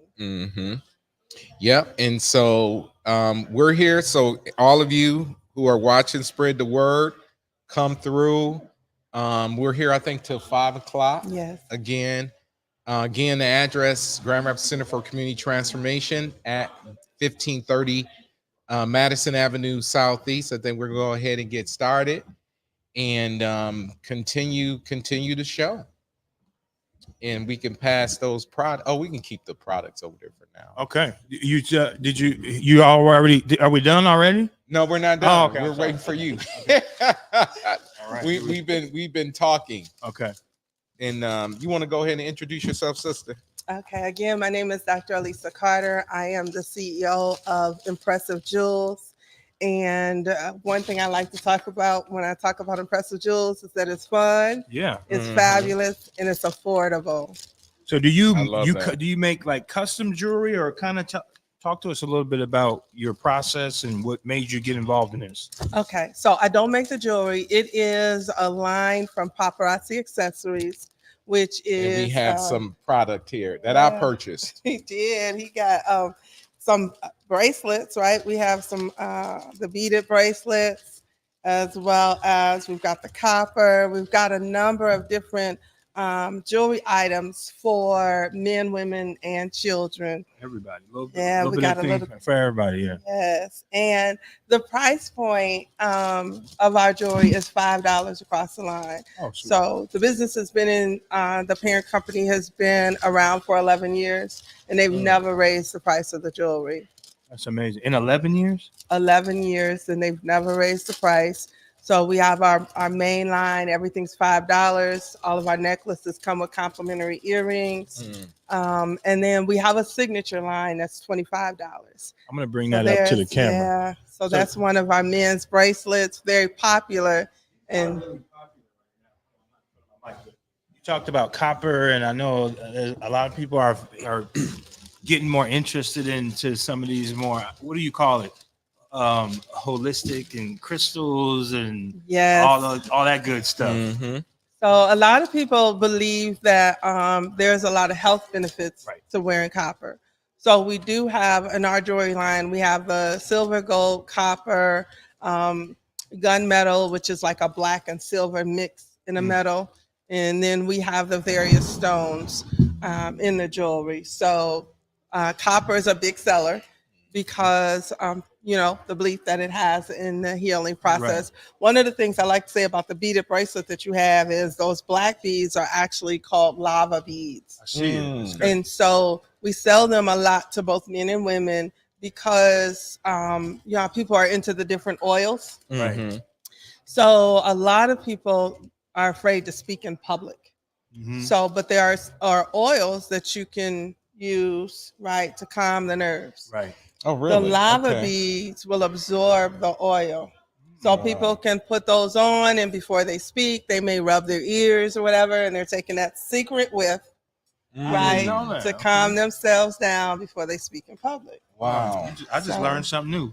Yeah. Wow. See, that's free, but you got to pay for the product. You got to buy the That's bracelet right, though. That's right. You got to come to the expo, get the bracelet. It's only $5, or you can find me online on Facebook. Now, Dr. Carter, you got some nice pieces on today. Are these products that you sell the ensemble that you're wearing right now? Absolutely. This Okay. necklace that you see me wearing is $5. The ring is $5. The whole set of bangles, $5. All right. So Wow. everything is priced appropriately. In 11 years, they haven't raised the price. That's unheard of. Every other business that I patronize, it seems like they change the price on me every day. 8 months or something like that. Every day. Yep. I just want to, I won't say who, but there's a subscription service that I patronize. And they said, I looked at my statement this month and the subscription price went up. And I'm like, when did this change? They said it changed in January. Wow. And so I've been paying this additional fee for almost 5 months now and had no knowledge of that. Wow. So yeah, 11 years, same price speaks to, the intentionality behind our business, making it affordable and accessible. And talk about accessibility. How can people find your products? Are your products in any other stores, or do you have a website, social media? Talk a little bit about that. I can be found on Facebook at Impressive Jewels. It's a business page, or people can message me on my page, which is Dr. Elisa Carter. I also have a website that is impressivejewels.net. And so they can shop there. Again, everything is $5. We do have a signature line. Those pieces are more of the statement pieces for your galas, your banquets, the 80s. NAACP gala, There you we can go. shop That's right. there. Those sets are $25. And again, those statement necklaces also come with complimentary earrings. Nice. So how long have you been doing this, Dr. Carter? 5 years. 5 years. And what has, especially we talked a lot about women-owned businesses and especially black-owned women businesses. And as a business owner and a black female owner, what has been like the biggest challenge you think? I think sometimes the biggest challenge is our own people, right? Sometimes You're going to have to unpack that a little bit more. Look, we've been speaking truth today. All right. Well, we're going to tell it. We're going to tell it today. I think that our people have to learn to become more comfortable supporting one another. It's unfortunately, I think that's some of the biggest hurdle. You may find other people who do what I do, who sell the product line I sell, but because they don't look like me, they feel like it might be better. Unfortunately, we're selling the same product. We're getting it from the same place, right? And until we learn how to circulate our dollars better with one another, that impacts us as a people. Wow. I agree. And so when you look at the flip side of that, what has been the most inspiring or impactful thing as a business owner? I would say my customers, right? I think that when women, and this is one of the things that attracted me to this jewelry, is to me, I don't feel like I sell confident or I sell jewelry. I feel like I sell confidence, right? Because when a woman puts on some earrings or adorns herself with some jewelry, she walks taller, she smiles more, she just feels better. And so I feel like it's more of a service to me than providing the product. Wow, that's good. So it brings about, we had talked about earlier, that joy piece, which is powerful, right? So what do you think in terms of, so we're here today at this Black Small Business Expo to, I would say, not only introduce community to some of these business owners and entrepreneurs, but to give them a chance to come and support financially. And I think this ties into your work as the leader for a nonprofit. Absolutely. in the serving the president's role. You want to talk about that organization as well? Absolutely. So I'm currently the president of the National Association of Negro Business and Professional Women's Grand Rapids Club. And we are a club of Black women who are businesses owners or professionals in corporate America. And our mission is to support Black businesses in our community. Wow. Wow. And then how can, if someone wants to get involved, they're interested, how can they get in contact with you guys? They can go to our Facebook page. Again, that is and I'll give the acronym, and it's the NAACP of Grand Rapids, or they can message me directly on Facebook. That's awesome. Yeah, were you familiar with that organization? Okay, that was new to me. So I'm excited to meet Dr. Carter and looking forward to connecting with you and identifying ways we can maybe work together. And so, but again, thank you for your time today. Again, you all thank Dr. Carter. Come support Impressive Jewels. And we're going to bring on our next business owner here shortly. But Can thank you again. Have my piece Yes, you of can. See, I tried to. so Y'all just caught that. I thought I was going to be able to slide that and do that whole ear thing that Dr. Carter. All right. So I got to buy my own? Right. You got to buy your own. All right. It's Thank you again, Dr. Carter. Anything else before you want to close out with? Actually, no. I just want to thank you all for what you're doing for us, as well as all the other businesses out there today. Guys, come on down, 1530 Madison. We'll be here till 5 p.m. today. So come on out and support Black business. Thank you. All right. We are going to bring up our next business owner, actually husband and wife team business owners. Again, folks, this is so important. It really is. It's so important to come down and support Black businesses. They have some amazing and phenomenal products down here. Again, at the Grand Rapids Center for Community Transformation, located at 1530 Madison Avenue, Southeast, in the city of Grand Rapids. 49507. 49507. Third Ward. Mad Ave. Lofty Love. There you go. Cottage Grove. So all of the above.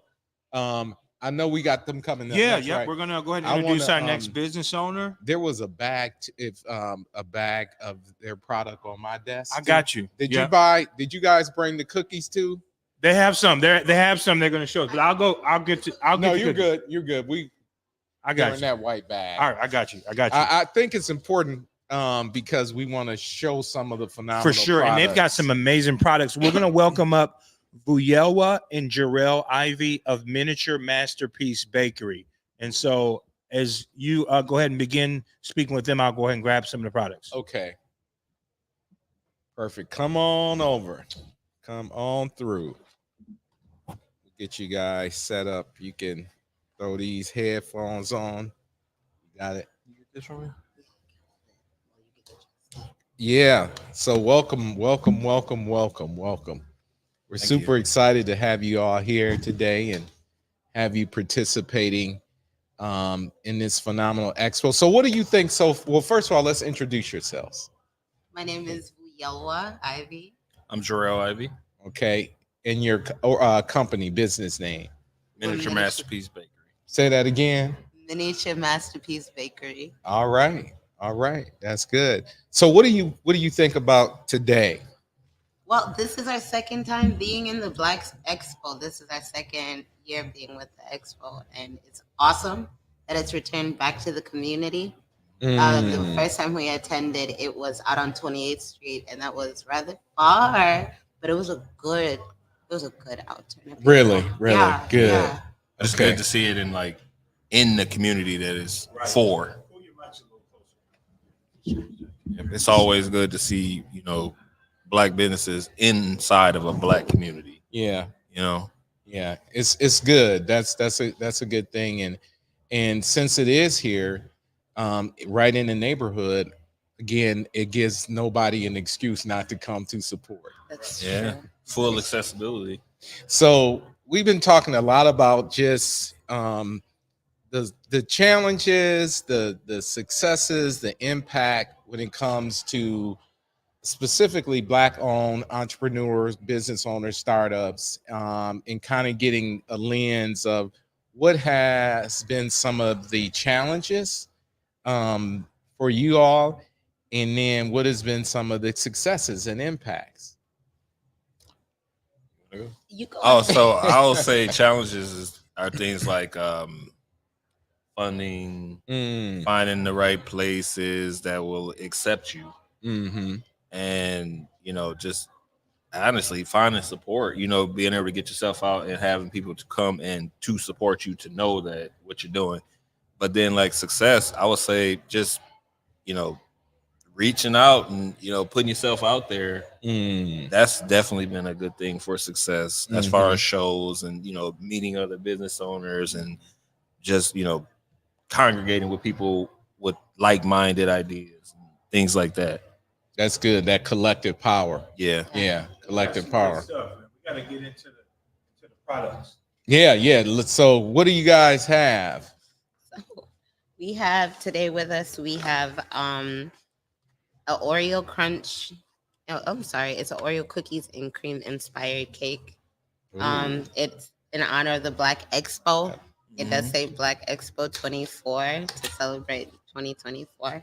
And this one is the classic strawberry crunch cake with vanilla cake. It also comes with strawberry cake too, if you like. We sell cakes basically to the imagination. If you can think of a cake or a flavor that you had or something that your grandma might have made like years ago. Last week we just did a grape flavoring cake. Really? Something we never had. Somebody asked for grape. People asked for zucchini. Our folks love grape flavor. Yeah. Right. That's true. That's true. And then the cookies over here. So with the cookies here, we have these are we call them campfire cookies because it's everything you can throw into a campfire. You got your graham cracker, marshmallow, chocolate. It's semi-sweet and milk chocolate as well. So, wow. And we also reduce sugar in everything we use for our diabetic customers. Really? If you need vegan, if you need it to be gluten-free, all that is available. We cater to people's needs based off of what they ask for. But just on standard, we do reduce the sugar significantly. So really? There's you can taste the cake separate from the frosting. Yeah. It's not anything where it's overpowering one versus the other. I'm glad you said that because I think that's important as people are looking and searching for more healthier alternatives, and being more conscious of what they intake, in terms of their dietary things. So I'm glad you said that. And now you guys, how can what's your social media handles, or how can people, you have a website and if I could just quickly go back and answer your thing, what you were asking about, what's the challenge right now while we're in between trying to find a brick and mortar. I've got to say incubator space in our community is a big challenge. It's very limited. And if we have one facility here, but accessibility is literally so small, especially for me in my area. Right. There are a lot of licenses and things that they say are required. I go to the state, they say it's not required. So it's very, there's a lot of red tape, but I thank God for social media because that has been a lot of our sales and everything have been through online sales and things of that nature. Where we will pull up to any neighborhood to deliver. It's never a time restriction. We do understand people want sweets when they want it. Yeah. Right. So you can find us on Facebook. It would be Miniature Masterpiece Bakery. This is our business page. Please go ahead and give us a like and a follow. Yes. And then the website is Miniature Masterpiece website, miniaturemasterpiece.com at GoDaddySites.com or something like that. I think it's GoDaddy Sites. But I was going to touch on what you said about the kitchens. One solution for that is your local church. If you can, build a relationship with your local church, it's a possibility to use a state kitchen through them. That's good. So here at the Grand Rapids Center for Community Transformation, we have a full licensed commercial kitchen. Okay. And so I don't know if Darren is here, but if not, we can connect you and see if there's an opportunity, because we've had a number of startups incubate out of this kitchen. Oh wow. That sounds good. And so and I don't know much about that, how all of that works. But that may be an opportunity if we're still, doing stuff, because that was one of the, I think, the purposes of this kitchen was to be able to support startups as well, and help them. And so it's a beautiful space, and so there might be some opportunities, here as well. Well, thank you. And what I'll do, if we get a chance before I leave, before we get over, maybe take you and show you the kitchen space back there. Oh, we would appreciate that. Yeah, Thank you so much. So we're just, again, it's important to be able to support startups, to be able to support Black and brown business owners, in order to create generational wealth. Somebody was asking the question earlier, I think it might have been Kareem, what type of product, that I would perceive that's scalable or what have you. I said, you have products in every different category, whether they be cakes, cookies, whatever it is, that you have multi-billion dollar companies, Yes, that's selling cakes and cookies, right? Mm-hmm. And donuts. And so again, it's just having the opportunity to scale and to bring that product to market. And that's what it is.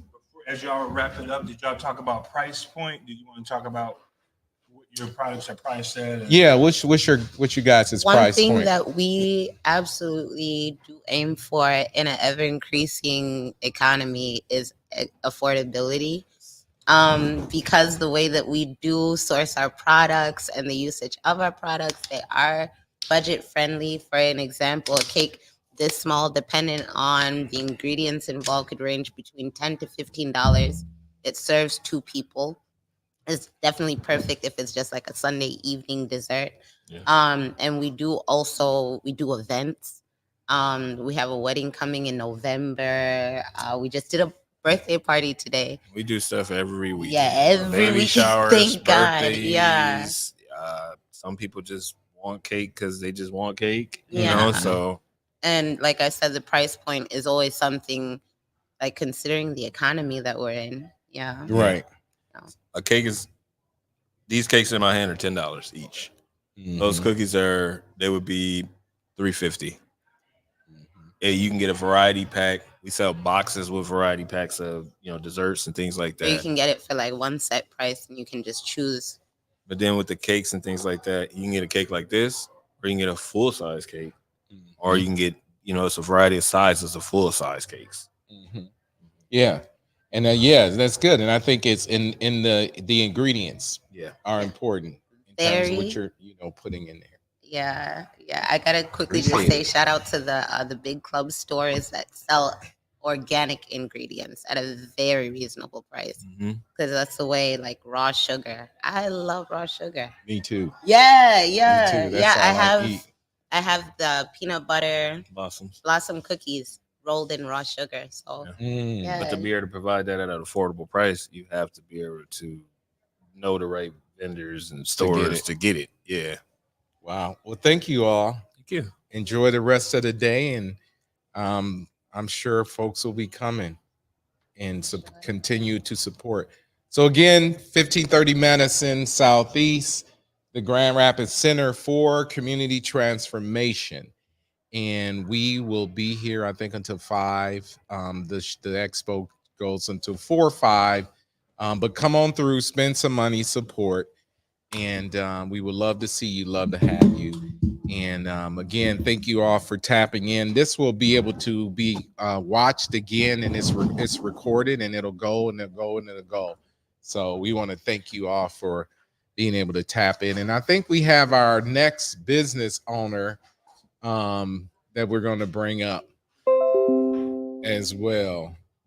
All right, Prez, we're going to welcome up. We got a few more business owners that we want to showcase today. Next, I'm super excited to welcome up Janice, the owner of Ssay Skincare. And so excited to hear from her. Got to keep that skin right, Clee. That's right. Don't. Come on up, sister. Yes, come on, welcome come her. on, come on. We got to keep that right. I am glad we are talking about the skincare. Yeah, it's extremely important, right? I think It is. There's always been a stigma kind of in the past. Males maybe have not always been on top of that, but I find myself in hearing from some of my other brothers more frequently now that they're being more intentional about taking care of the skin. So, Definitely. Janice, talk to us a little bit about Ssay Skincare and how that came about. Definitely. So Ssay Skincare is an all-natural skincare company. We specialize in body butters, body scrubs, turmeric face wash, hair oils. We got a lot going on.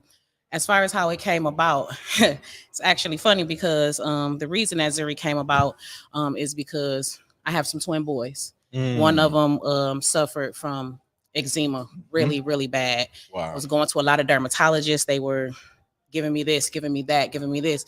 And I started noticing that it wasn't helping because a lot of it is alcohol based. Alcohol dries the skin. Right. It's not there to help the skin. Ssay is the name that my great grandmother actually calls all of her granddaughters. Ssay means beautiful in Swahili. Wow, that's amazing. So that is where Ssay comes from. And again, I started making this for my baby to try to get him better, So it's all natural skincare, organic, meaning so organic that you can take any one of my products and eat it. Wow. It will not harm you in any type of way. My shea butters, my cocoa butters, all of that comes straight from Africa. I know the difference between the yellow and the white because there is a difference when it comes to shea butters. So that is how it came about, just trying to help my son with his eczema problem. I think those are the best businesses, right? That are derived from some type of personal problem, right? Yeah. Because when you just shared that story with me about how this was a solution to a real life problem you were experiencing, I think that just really encourages people to, that sells the product in itself, right? When you can attach it to an issue that you experience. Right, definitely. Yeah. And then my turmeric face wash, of course, we are, going through problems and things like that. It's really big for See, I'm gonna show the camera. It's really big for our teenagers. They start going through having acne problems, their body figuring out who it is, So turmeric is really good for a lot of different things. It'll help the black bags underneath your eyes. It'll help you control your acne. It'll get rid of the acne, But the thing is that people use skincare and think it's magic in a bottle. And it's not. You have to be consistent. Not only do you have to be consistent with how you're using it, you also have to be consistent with what you're putting into your body. A lot of people don't think about that. So if you're drinking a lot of pops and things like that, it's gonna break your face out. Right. The skincare ain't gonna save that. It's not. It don't matter what you use. I don't care if it costs $20,000. It's not magic in the bottle. Right. So if you're using it, what you got to make sure is that you put enough water in your body. Right. A lot of people don't think about what they put in their body. So if you're not putting the right stuff in your body, your skin ain't gonna react the right way. So that's cool, Janice. So not only do you offer these products, but you can kind of coach people from a health perspective as well as to how you can really get the biggest bang out of this product is by kind of thinking about what you're eating, what you put in your body as well. Because I'm not just talking it. Before everybody came so conscious these last couple of years, I've been like this. Me and my children, we don't eat pork.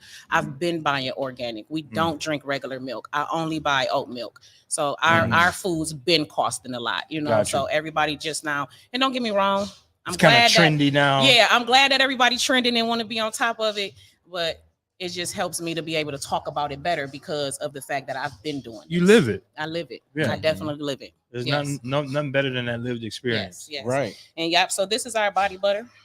So this is one of our top sellers. This is our rosé right here. So we got rosé and cucumber melon, which is our top seller. You can definitely smell that. You can use it if you don't mind. If you don't mind smelling like it. Again, we also have Rosé. Hold on, let's not just let that slip by. Did she say good. rosé and Rosé. cucumber melon? Or rosé is the name, rosé is the name of and the that body fragrance butter. is cucumber melon. No, rosé is the name, and that is also the fragrance. Got you. Cucumber melon is also the name of another one and the fragrance. Got you. Yeah. Mhm. So again, Let me get some of that too, bro. yeah, Let me, definitely. Oh, this is and when I say body butter, it melts like butter. yeah, It's it butter, does. baby. Yeah, It is, and that shine right there is gonna stay for you. it's real Wow. light It's too. not, it is. Thank you. And also, it's not going to transfer to your clothes, to your sheets, or anything Wow. like that. We So also you don't have to worry about that. Nope. Wow. We also have a body oil. My body oils, I didn't bring that with me. It's at the table as well. Our body oil is just, and also my products is just a few ingredients. It's not a whole bunch of nothing. Right. Like my body oil is nothing but coconut oil, jojoba oil, and actual rose, like Wow. rose petals. So Gotcha. it smells like rose. It smells like roses. This is and good that's stuff. it. And it's not like super oily. And, Yep. Yeah. Yeah, Mm. and it's gonna keep you there. So this is our rosé body scrub. This ain't nothing but sea salt, grapeseed oil, and essential oil. Mm. That's it. Can I smell it? Yeah, go ahead. It's three Wow. ingredients. Our body scrubs is to exfoliate the skin, Mhm. not to be used on the face because it's salt. Okay. All natural sea salt. It's too coarse for the face. I always tell everybody that buy anything from me, do not use this on your face because sea salt is just way too coarse. I don't care if you don't have no. What would happen if you were to put that on your face? I mean, it'll burn. It's too. Okay. It's sea salt Gotcha. is too coarse for the face. Our face is the most sensitive part of our body, Mhm. so it's really too coarse for the face. Because even if you don't have any scratches or anything on your face, it will make scratches on your face because because it is too coarse. And you don't want to exfoliate like that. You know, you don't. How wanna, often should one exfoliate? You want to only exfoliate at least 2 to 3 times a week. That is it. Okay. For us, that's it.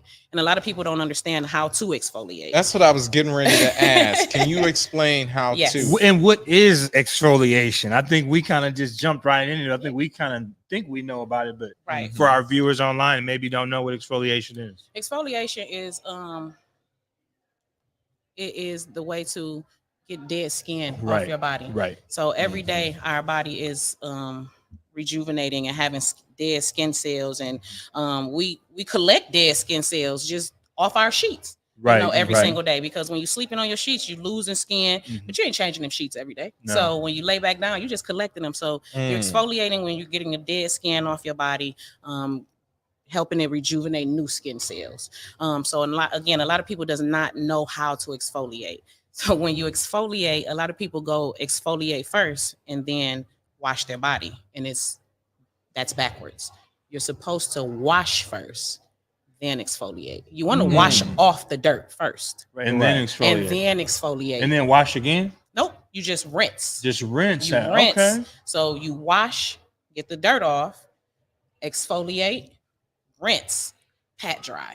Right. You're not rubbing dry. You pat drying. And then what is the concept behind? See, I'm learning a lot today, y'all. Instead of, why do they encourage pat dry? Because I know at least with some of the skincare products I use for my face, it says on the bottle, don't, to pat dry your face. Because I'm assuming when you rub it, like you're spreading some of the maybe not so good things. Correct. So you may be because a lot of towels hold bacteria and things like that. You don't want to just be rubbing it all over your face, But pat drying also helps to help your skin. Sorry, I talk with my hands. No, you Pat good. drying also helps your skin to absorb Okay. Oh, the okay, moistures and things of that nature. You're not and just if you being rubbing, so rough. yeah, You and done if you wiped rub off it, you all rubbing the it good- off. I got you. Yeah. So you Got want you. to just pat dry, and get it off that way. That's amazing. Yep. Well, where can people? I want to hear from you, Janice. Where can people find your products? And yeah, where can people find it and shop with you? Yep. So at this time, we are a home-based business. I'm a single mother, so I'm doing everything at home. So you can always find my products. You can shop them online at www.zuriskincare.com. You can find us on Facebook at Zuri Skincare LLC. You can find us on Instagram at Zuri Skincare 1. You can email me at zuriskincare.com. So it's totally up to you guys. Everything ranges from $15 to $20. I do try to keep it business friendly and eco friendly, but understand that also when it's organic and all natural, it is going to cost more than what you're used to because there's no preservatives and things of that nature. So it doesn't have as long of a shelf life as other things do at the store. Right. And how long was something these two products you think last? So for the body scrub lasts for 6 months. Wow.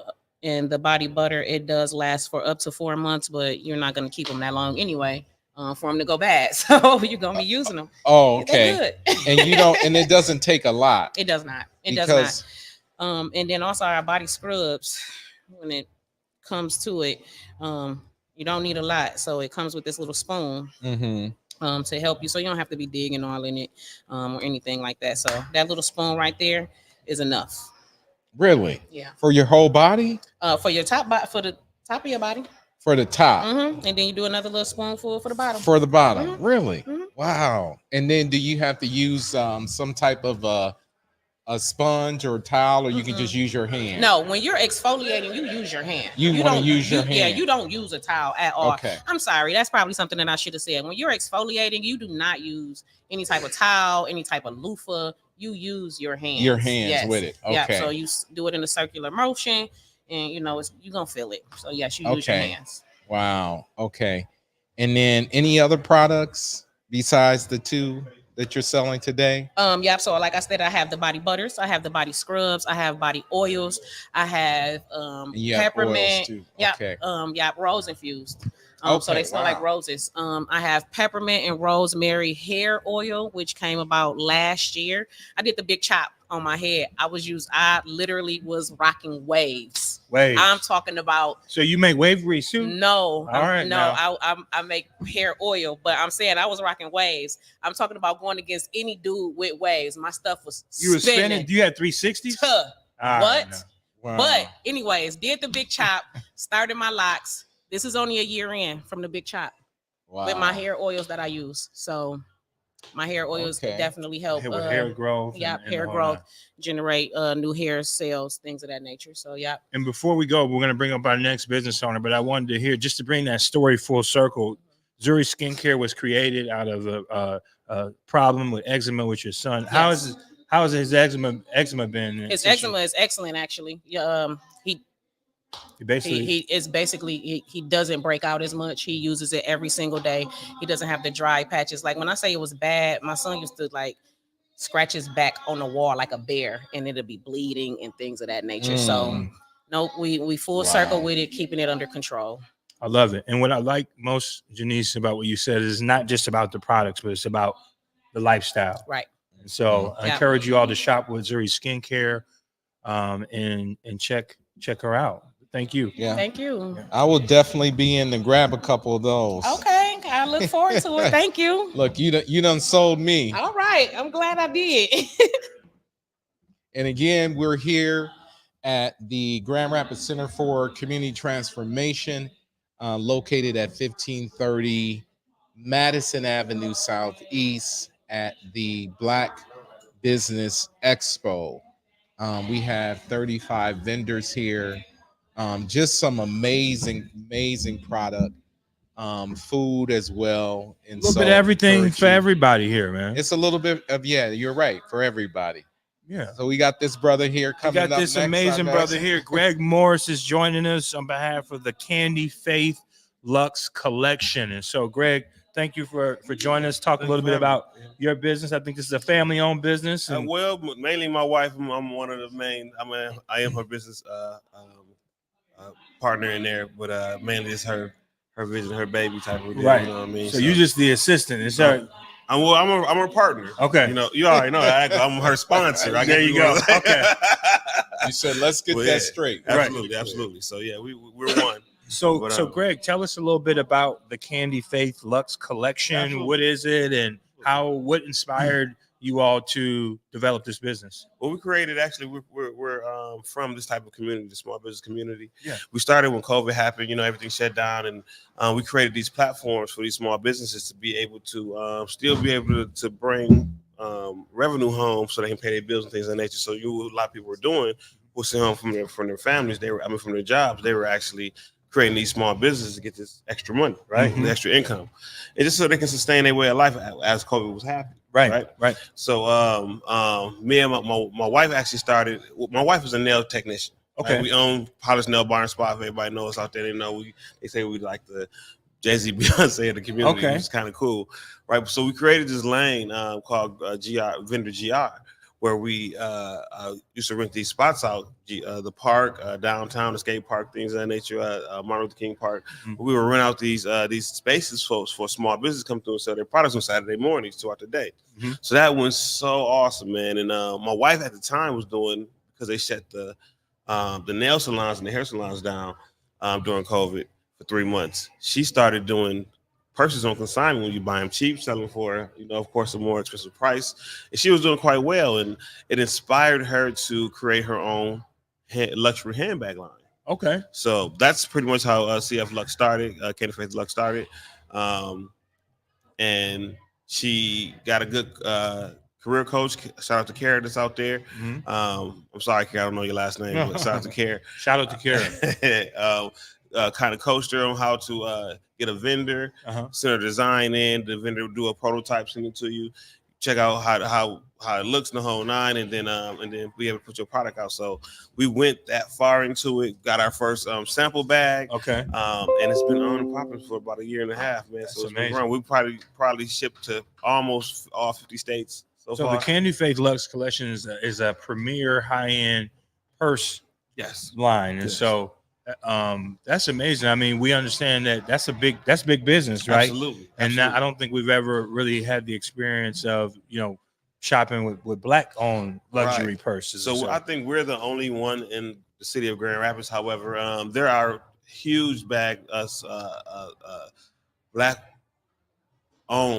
young lady black-owned Mhm. luxury handbags collections in other cities like Detroit. Of course, Glamaholics.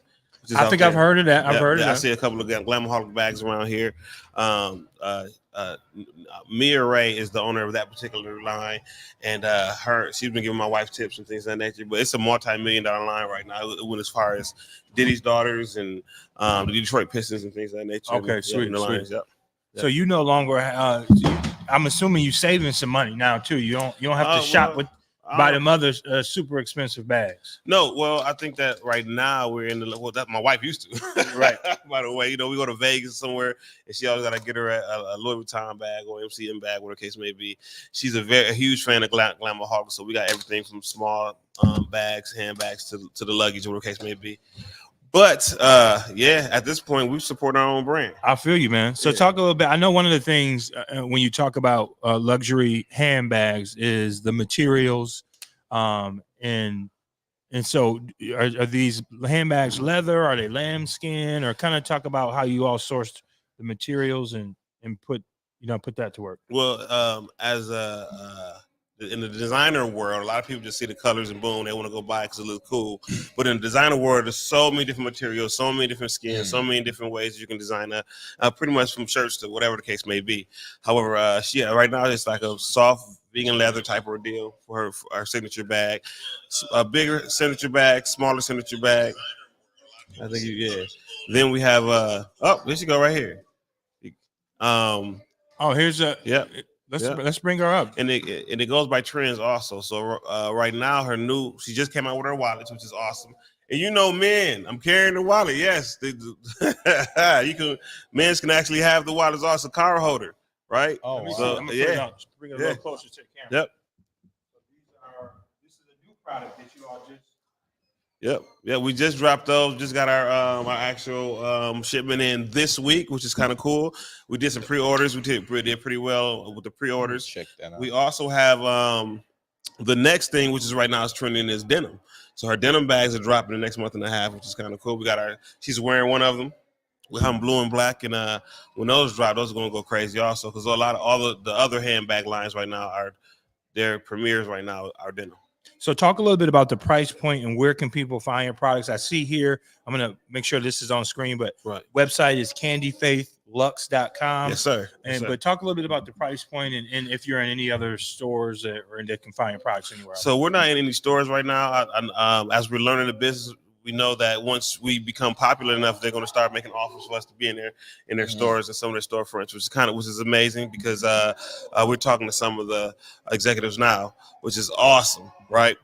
But you can go to candyfaithlux.com to get not only her purse line, but she do sell jewelry and shades and glasses and things of that nature as well. It's a full luxury line for women. Okay, so Candy Faith Lux is not just purses; it's a variety of different products. Yes, gotcha. Yes, we're only designing purses though. The other products is other brands. Gotcha. Yeah. Okay. Sweet. This is a fun journey, man. You know, just kind of learning on how to do that. My wife, when I first started dating her, she was actually working had a spot in a nail salon, and then we turned around and we started our own business and had our own nail salon, and I learned so much in this. I'm very, very encouraged and admired, and she's admiring, and it's inspiring that you know she's her own boss. I work for somebody. She's her own boss. Wow. She can do what she want to do, however she want to do it, and this is our retirement plan. You know, but that's beautiful, bro. It's beautiful to see you, brother, be here, uplifting your Black queen and being able to talk about how you've been an integral partner in her business. Yes. I think that's extremely important. Appreciate that. And so, anything else you want to share? Any price point? What are the typical price point of the purses or any other products? You can go to anywhere from $80 and up. I think her big signature bag is like $150. However, sometimes you can catch sales. If you go on the website and put in your, just sign up through your email, you'll get our coupon sales and things of that nature, especially Black Friday. If we're kind of phasing a color out, or the case may be, we might put it on sale. But anyone who signed up on that mailing list to get either text message or email about those particular sales. Sweet. And then lastly, before we go, can you just talk about the importance of these type of spaces, and just talk about if there's anything else you want to share on behalf of the business as far as like certain challenges you all have faced or certain opportunities you all are excited about?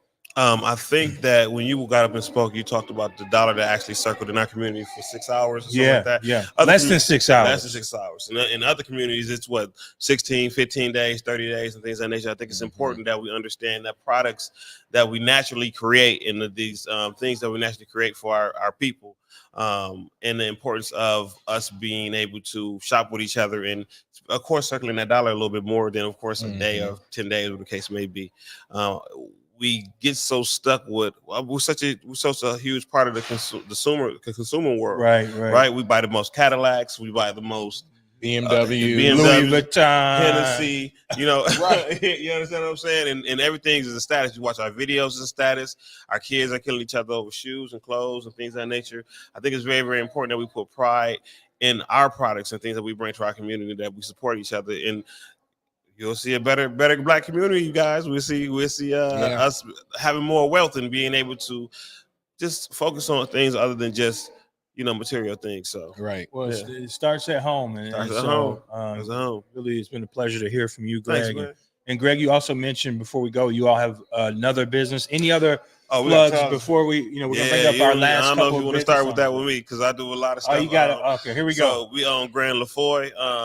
Event planning that I started a couple of months ago. Started one of my hosting services.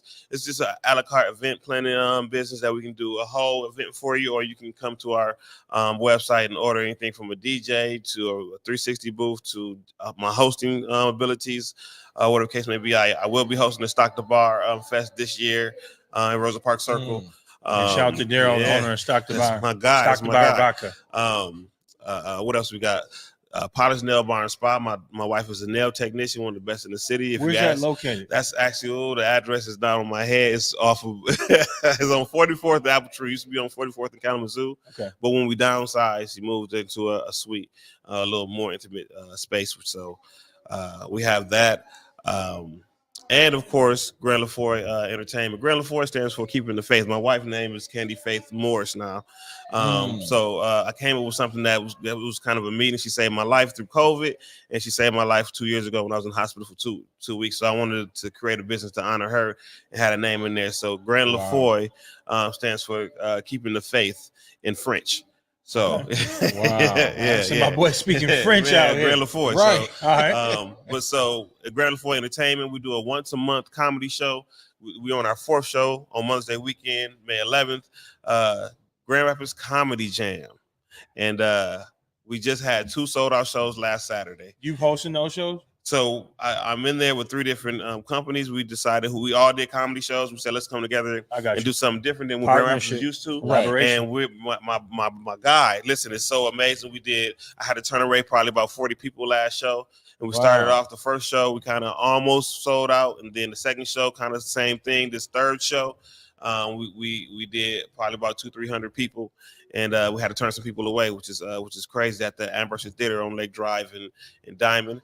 That's what I was getting ready to ask. Is it at the Ambrosia? Yep. Okay. Yep. With James Brown Jr., Dave Jones. Yeah. So we collabed and we was able to do so. So the next one is Mother's Day weekend, and we did something very special. We got a female host, and every one of the talents are young Black women in comedy. So, Sweet. Well, shout out to Greg. Thank you again, Greg, for just taking time out to speak with us and speak with our viewers about your business endeavors. And again, thank you again. And y'all come out and support the showcase. Only about an hour or so left. Sounds good, man. I appreciate you guys. Thank you for having me, and you guys enjoy your day. Yeah, thank you. All right, just a moment. We're going to be back with our next business owner. We got about 2 left, and we'll be back shortly. Thanks, man. I appreciate it.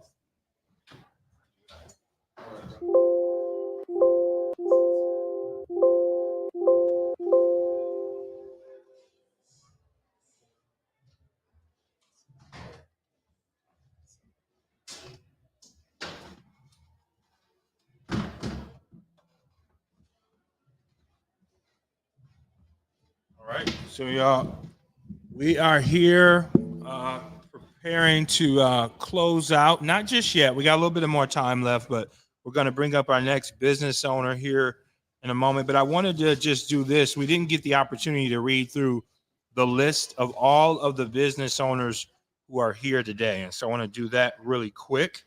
There's over 35 vendors here. So those vendors include Lock Royalty LLC, Avon with Mona Lee, who you'll be hearing from next, Keys Scented Candles, Studio 118, LaRue's Catering Kitchen. I've had the pleasure of hiring LaRue's Catering Kitchen for some of the events that I've helped host, and her food is amazing. So shout out LaRue's Catering Kitchen. Hood Bling, Impressive Jewels, who we just heard from recently, Dr. Carter, Yaya's Cookhouse. I think they have some amazing food over there. And so Rakena's Treasures, there's Celine's Flavors to Savor. I like that name. Beauty and the Beads. Shea Butter Cups by Todd Lee, who we heard from earlier. The Candy Fake Luxe Collection. We just heard from owner Greg Morris. Your brother Andre Dandridge, who we heard from earlier. Also executive director of the NAIA Center. Diamond Mine Solutions LLC. Sham It Up. Shades of Color, Party Light Candles, Ashes Made Beautiful, D's Beads, Maryland's Creations, obviously the Greater Grand Rapids branch of the NAACP is in the building, Paradise on Earth, Ma Duke's Catering, Motherland Foods, Miniature Masterpiece Bakery, Whiff, Goddess Galleria, My Alter Ego Closet, Uniquely Made Creation. Shout out to Brittany and the whole family on those 2 businesses. And X Was Poppin', Zuri Skincare, who we just heard from, and Crafts by She. And next, we're going to welcome up our next business owner, legendary gentleman, well-esteemed, excited to be able to hear from him about his new book, Reverend Paul Mayhew. Thank you. Please join us. Thank you. All right.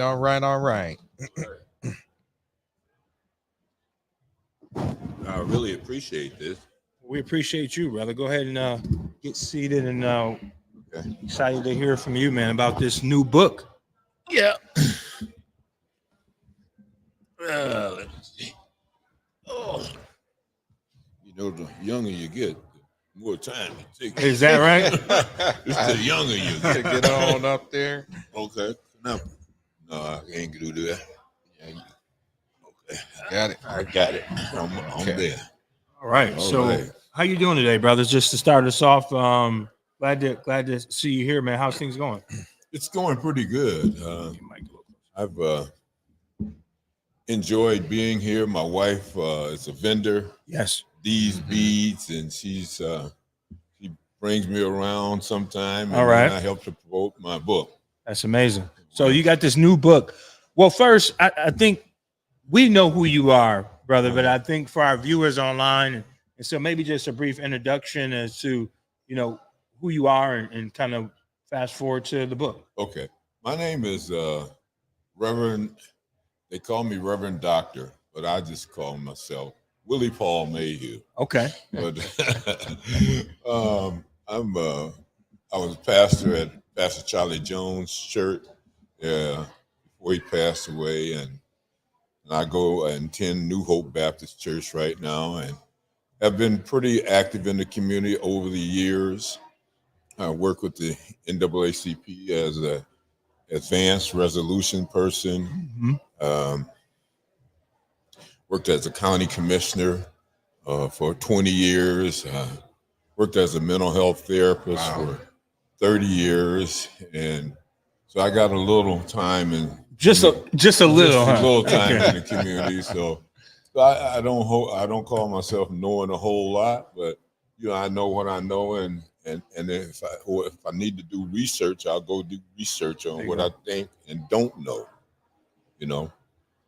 So thank you for that background. I mean, this brother's really humble, but he's been a key figure, I would say, in terms of civil rights and equity work here locally. And so we're just glad to have you here. But I thought I saw online, but I wasn't sure. So I'm glad to see you today, man. Talk to us about this new book, Mother, Brother in the Struggle. It's another brother. Another brother in the struggle. Another brother in the struggle. And what it chronicles is our family's movement from the South to the North, and some of the incidents that helped bring us here. Right. And it wasn't easy, because it started out with me battling a mosquito under a mosquito net in Arkansas. That mosquito tried to sting me, and I kept fighting that mosquito. So I didn't. I beat the mosquito because he never bit me. Wow. So that's how the theory come from me in terms of writing the book, because that began my battle, and I was under a mosquito net at that time. But the battle ends up kind of talking about my dad and how he was scheduled to be hanged in Water Valley, Mississippi. And so these stories have been passed on to you? Yeah. Okay. Because I was like 3 or 4. Yeah. Because my brother and them passed the stories on to me about my daddy's being the hanging of my dad. They wanted to hang my dad. So my brothers, Ray and James and Frank, they passed those stories on to me. Got you. And so some white guy in the crowd said, cut that Negro down. He didn't say Negro, but to cut him down. So they cut him down, and he walked from Water Valley, Mississippi to Arkansas, Osceola, where he met my mom. And then we stayed in Arkansas for a while until the Klan. Now, I saw this with my own eye when the Klan came to our house to burn it down. But they burnt the cross in the yard. I saw the cross, and I saw my dad walking and pacing around the house with a pistol in his hands. You come in here, I'm shooting you. I come in here, I'm killing you. So nobody came in, which was about 50, at least 50, 100 people out in front when the cross was burned. And you 3-year-old? I peeped out the window and saw it. That's how I saw it. I peeped out the window. saw all those people out there. And that relates to the mosquito because it started probably internally started my quest for civil rights and honesty and justice. You know, so as I grew and learned and was affected by school systems, I learned how important justice and honesty and all that stuff. They always taught you about being upright and honest and just, and I took it to heart, you know, and that's what directed me to the political system, so that at least I could attempt to try to rectify some of the policy types of situations that I saw that was not intact with what we're supposed to be doing. Exactly. Is this your first book? Yeah, this is my first book. Okay. So it took me, I must have started on at least 10, 11 years ago. Wow. And then I just finished it up about 6 months ago. I finished it up. And so does the book chronicle the whole Willie Paul Mayhew story, or does it starts in obviously your early childhood and then up to what's the timeline in the book? Well, it really chronicles the Willie Paul Mayhew story, you know, because it talks about, you know, basically, you know, my participation in school, moving up to Grand Rapids and attending Franklin Elementary School. And now for those, I hate to do this, but for somebody, a millennial like myself, Franklin Elementary School, where is that? That's at the corner of Franklin and Oakland. They call it's a Hispanic school now. And so right there at Franklin and Oakland. So if you go down Franklin Street, all the way down that school. That's okay. Where it ends, and Rumsey Park is in exactly behind it. Okay. And so that's where I graduated from in 1960. Okay. Then went to Central High, and then in Central it was a you know, I'm not getting into all the detail, but it was pretty. The most interesting thing that stuck out to me at Central was that in the 9th grade they gave me an IQ test. Okay. And so we talked about the school to prison pipeline, right? In these days and age, but it was started in, you know, they usually start tracking you at 3rd grade, right? But in the 9th grade, what happened is they gave me a test. I was coming from the 8th grade to the 9th, gave me this test and said that the test ended up categorizing me as a moron. And so they told you that in the 9th grade? Grade? Yeah. So I didn't take that because I was doing pretty good with my work. Right. And then all of a sudden I got this new label and they said, you are. And then they tried to make me go into all the shops, and I worked with my mom and my parents, so I didn't take all that. So I ended up graduating a pretty good average student. Wow. You know, but you know, it was like, wow, the pressure's on. I didn't, you know, realize until you do the hindsight, the pressure was really on you to be a failure. Right. And so, and thank God I didn't fail. I think you turned out all right, brother.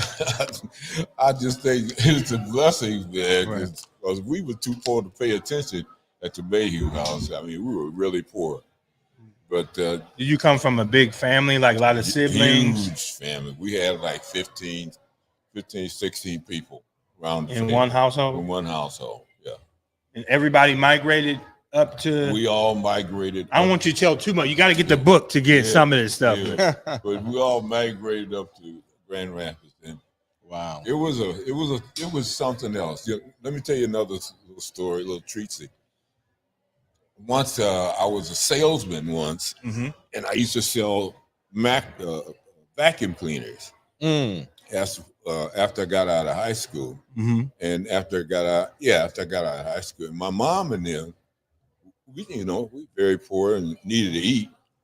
So I was selling these vacuum cleaners, and her social worker came by, and then because I was dressed real nice, they said, the social worker told her, you got to get him out of the house. Wow. She said, why? Well, look at him. I mean, I was dressed nice. Mm-hmm. And so because I had graduated, and so they had got me out of that. They asked me, my mom didn't ask me to leave, but I left. Right. And next door, we just happened to have the Mannings, which were good friends of ours. Mm. And Mrs. Manning just took me in.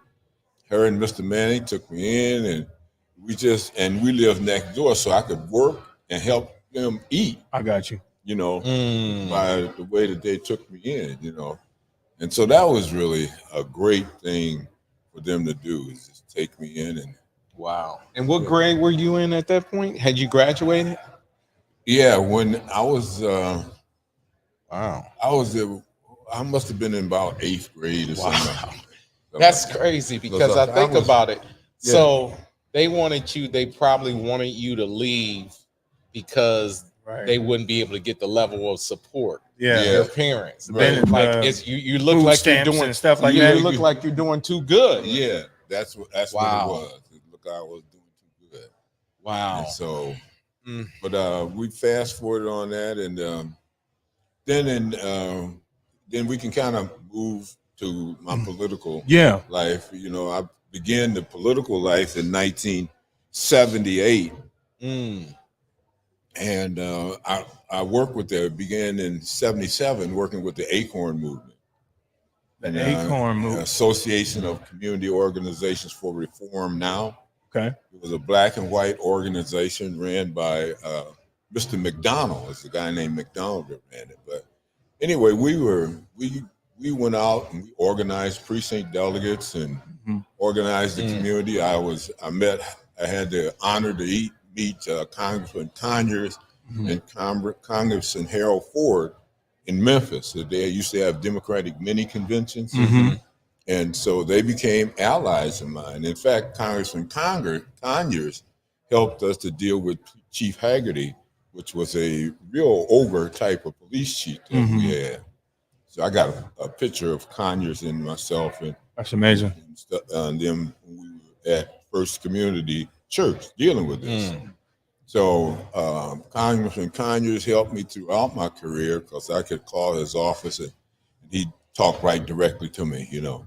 Wow. And so we help this community a lot, especially dealing with that police brutality type stuff that we dealt with for a long time, which led us to, and when the Farrakhan and them guys put together the March on Washington and the thing that they did in the community, the kids on the bus kept telling me, Mr. Mayhew, Commissioner Mayhew, this was after I graduated.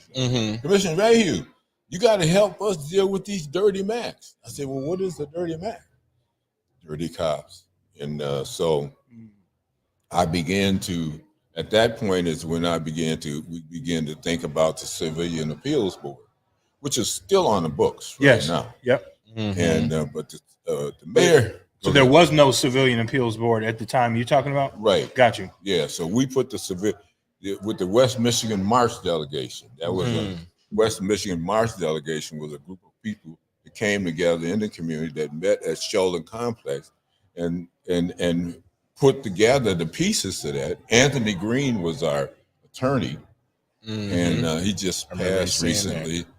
And Anthony Green passed? Yeah. Really? Yeah, it shocked me too. I did not know that. I was Didn't so hear hurt anything that I about couldn't that. even get. I couldn't get to the funeral. How? Yeah, but he helped us align that and put that together, and the rest is history. But what happened basically there's Logie saw it coming because we had about 20,000 signatures of residents that wanted the police review board. Right. So they saw that, and so he took it, put it under his wing, and said, and then ran it out himself and took the power out. Right. Right. So you know, by him taking the power out, well, we got a Civilian Appeals Board, a review board, but it ain't got a lot of power. No subpoena power. No subpoena power Right. stuff. So he stripped it of the subpoena power that we had in it. And then sometimes our radio announcer would get it twisted and say that it's a paper tiger, but you know, you don't talk about something unless you try to help it. I got you. Right. You know, so that's what began to happen. And so that's just one saga of the story, you know. I'm excited to get the book, man. And so, yeah, we don't want to share. You can't get everything today. And so you got to purchase the book, come out to the expo. Where else can people find your book, Mr. Mayhew? And then also, what do you hope people to leave with after reading your book? What is kind of the goal? The goal of the book is to educate people. You know, we want to be able to educate people from the uttermost to the guttermost, and educate people, because when we started out with the Acorn movement, then we went to I was delegate to the Democratic National Convention in 1980. So in the 1980, we went to the convention in New York, and we became the powerful political arm for Jesse Jackson at that time. You know, because at that time, Jesse didn't have a lot of popularity, but what we did, we saw what he was trying to do as Acorn. We had just come out of a campaign running precincts delegates all over the United States. So we told the Democratic National Convention at that time, if Jesse don't speak, we walking out. Jesse spoke. Jesse spoke. And so, you know, that put a nice relationship. So in 1988, when Jesse went to San Francisco, we already had a prototype of precinct delegates that already was set. So we organized Attorney Waters from Pontiac helped us organize those precincts delegates in Michigan. So we took those precincts delegates that we had organized and went to the national convention in San Francisco. Wow. Yeah. So we were already set. All Jesse had to do was come to Michigan because the precinct delegates was there. And they became state and national delegates. I was just curious if you knew or not, but in San Francisco, there was a real popular black mayor out in San Francisco. I was wondering if that was around that same time. I think it was Mayor Brown. Willie Brown. Mayor Willie Brown. We went to his party. Okay. Yeah, Willie Brown, he was a real nice dude. Okay. Yeah. I've heard great things. Very when we were in San Francisco, that was like all the black folks talking. Fast talking guy, but he was always on the mark. He had a great party for all of us. We all went to his party, and it looked like a big, huge barn, and just had a great time. And we really appreciate the way that Willie Brown treated us. Yeah. Well, we appreciate you, Reverend Mayhew. It's always a pleasure to speak to you, man, and kind of hear your wisdom and experience from being engaged in this fight for so long. And so we encourage you all to check out the book, Another Brother in the Struggle. Where can they find your book at? It's on Amazon. Good. And you just, you can click in Another Brother in the Struggle, and they'll show you the book. And then if you see me walking down the street, I usually have some with me in the car. So just holler at him. He got him out the trunk too. Out the trunk. I got him in the trunk. Look, old school. That's how you do it. Hey, if you stay ready, you ain't gotta get ready. You ain't right? gotta get ready. You just stay ready. No. I appreciate you guys. We appreciate you, having me to this is good. To sit and talk. And let's not forget about his wife and her amazing product, D's Bees. These bees. And Can't so forget about these bees, because she said, you got to come down here. So I said, okay, babe. I'm going to do what my wife tells me. Right. There you go. Smart man. Well, thank you again, Reverend Mayhew. We got, I think, one more business owner we're going to bring up. And so, President Jackson, go ahead and if you can entertain our viewers while we bring up our next business owner. Okay. Thank you. So, again, we want to remind you all to come down to 1530 Madison Avenue Southeast, and that is in the city of Grand Rapids, to the Black Expo. Again, just incredibly amazing products and services. It has been an incredible time down here. There is something here for everyone to to purchase not only products but great food and services as well. So it is a really amazing time. I think we have one more business owner that's coming up, and then we're going to close it out. And the other thing that I want to mention too is in partnership. I had to grab my flyer here with the Michigan Department of Civil Rights. We want to ask that you all spread the word. We have on April 28th, 2024, from 4 to 7 p.m. Again, here at the Grand Rapids Center for Community Transformation, 1530 Madison Avenue Southeast, Grand Rapids, Michigan. Fair housing hearings, and those will be hosted by the Michigan Department of Civil Rights. And they really want to understand what are some of the issues that individuals are facing when it comes to housing and securing housing. What are some discriminatory practices that our community has experienced? So the entire commission will be here. They want to hear from community. These hearings are being held across the state of Michigan. Some of them have been, the initial ones were virtual, but this one here will be in person. Again, it's April 28th, 4 p.m. to 7 p.m. At the Center for Community Transformation. And I'm looking forward to seeing you all and then helping us to spread the word. If you need additional information, please contact us at info@naacpgr.com. And that's info@naacpgr.com. And our number is 616-719-3478. Or you can visit our website at naacpgr.com. Again, thank you. I think we're bringing our co-host back in. All right, come on back in. Come on in the room. I didn't have something to eat. That's what I saw. It's a different person now. Right. So what'd you have? So I had stuffed. Listen, I didn't even do my job, but it was good. I had stuffed bell peppers. Yeah. It was turkey and it was rice and it was seasoned perfectly. Just the good balance of sweet and savory. It was y'all seen me sitting back there in my own I world. saw you.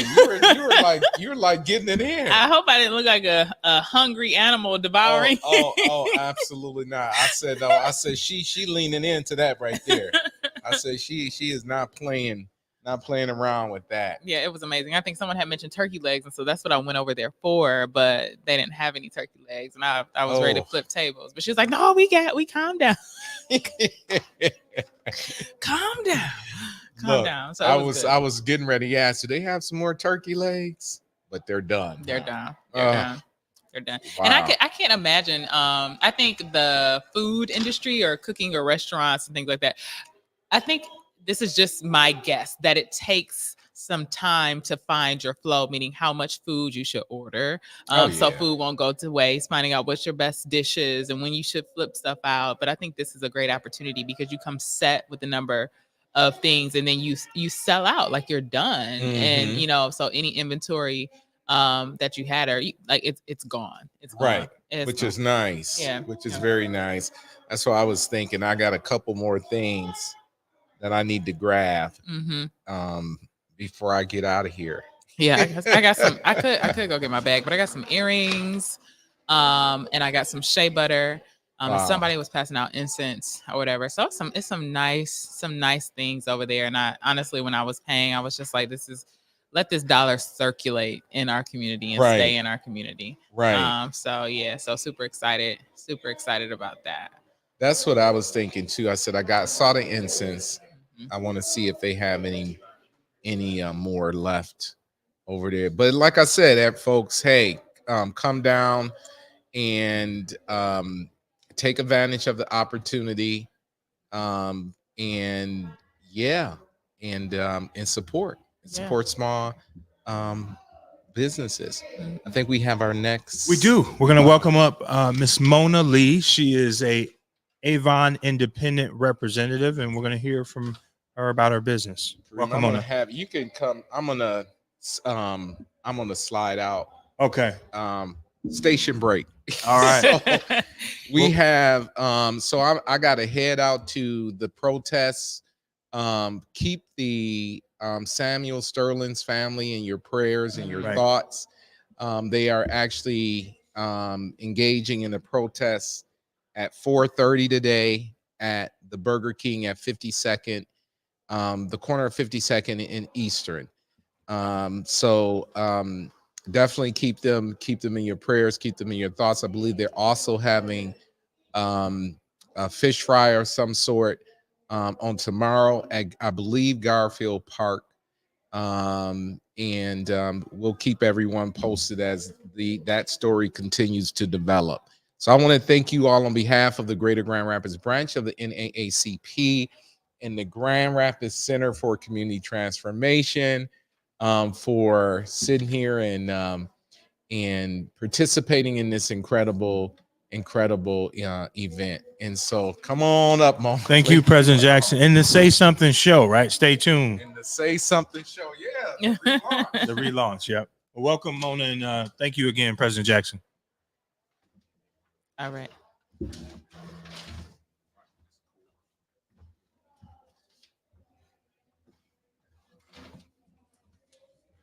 All right. There we go.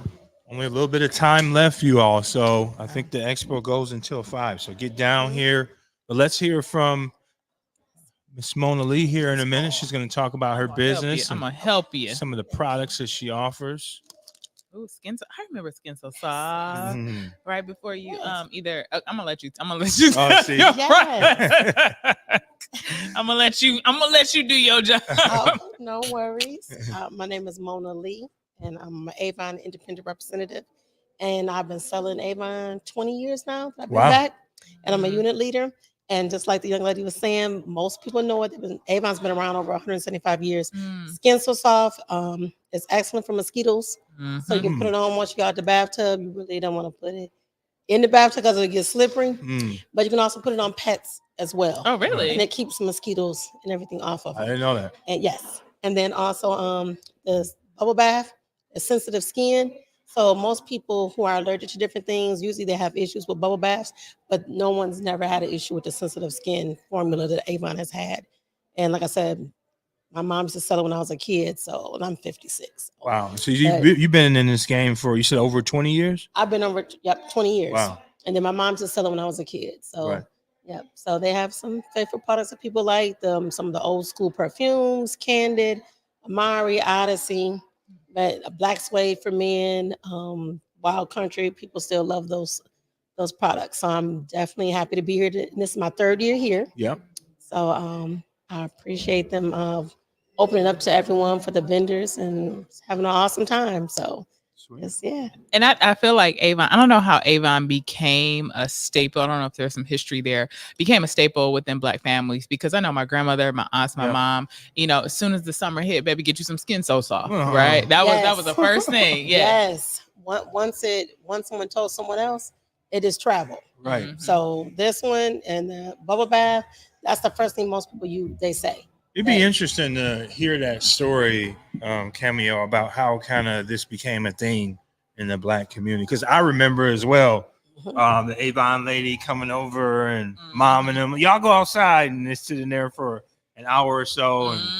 And so, yeah, I remember Avon representatives as a child as well. But yeah, I'm not sure how that whole connection came with the Black community specifically. Yeah, because it's mostly was door to door. They just went online.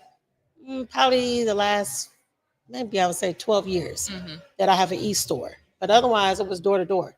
So, and I could imagine too that just because of history is history, but that certain folks didn't want to come into our neighborhoods, but we're us, and so we love us, we know us, and so there was definitely a market there for selling those type of products, and it was one of the reasons we're having this an opportunity to pour into someone else's business.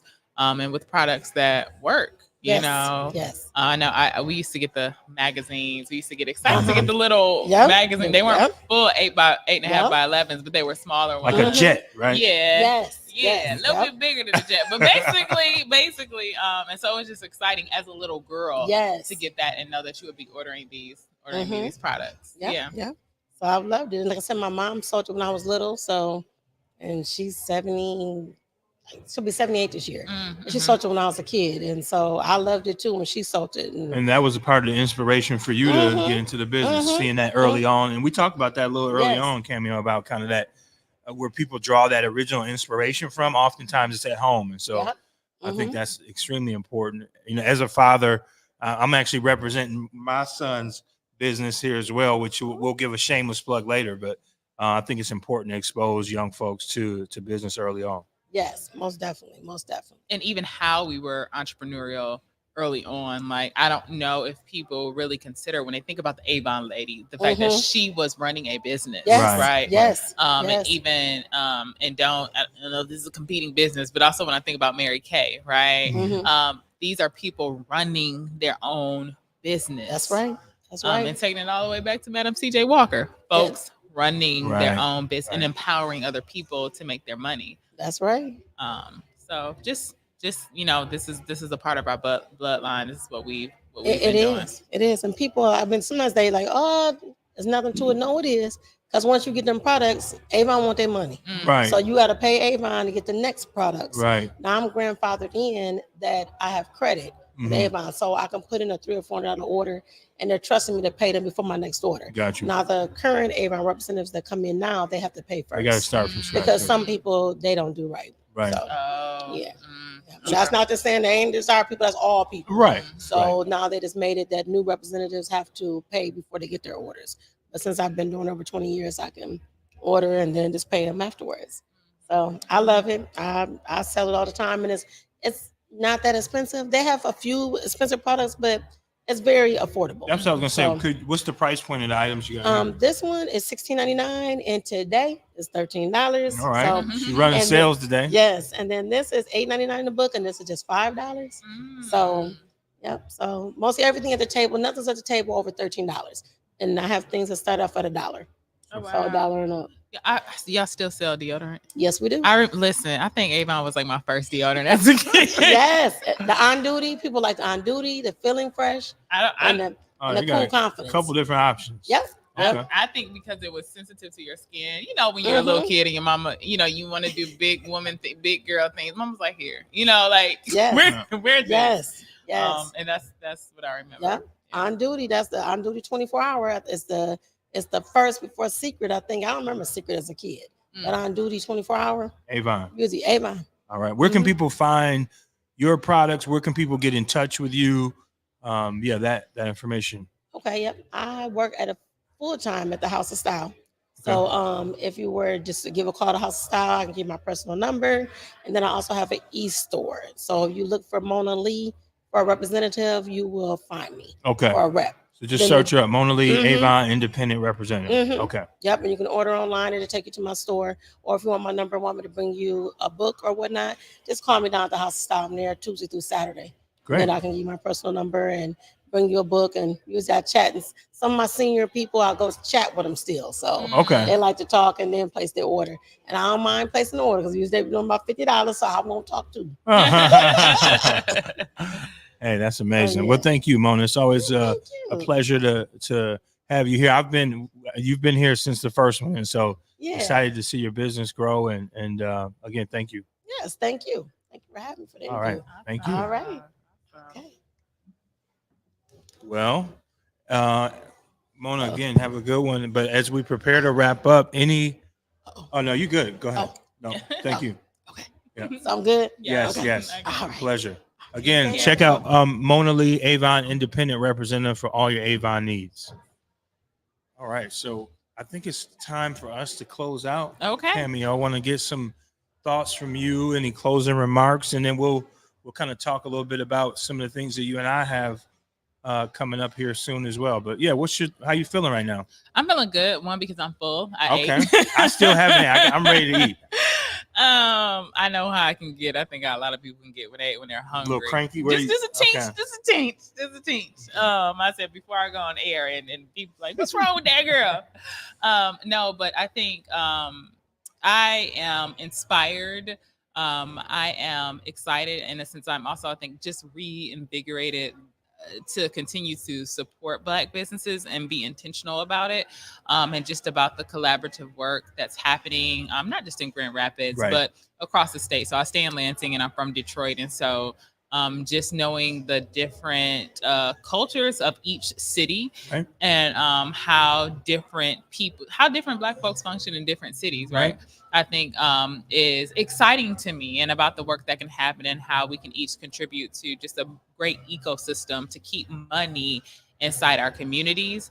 And just, I think one thing that really stuck out to me is that, like, how long does the Black dollar stay in our community? Like, that just stuck out to me. And so just communicating that with folks about, like, we can do better.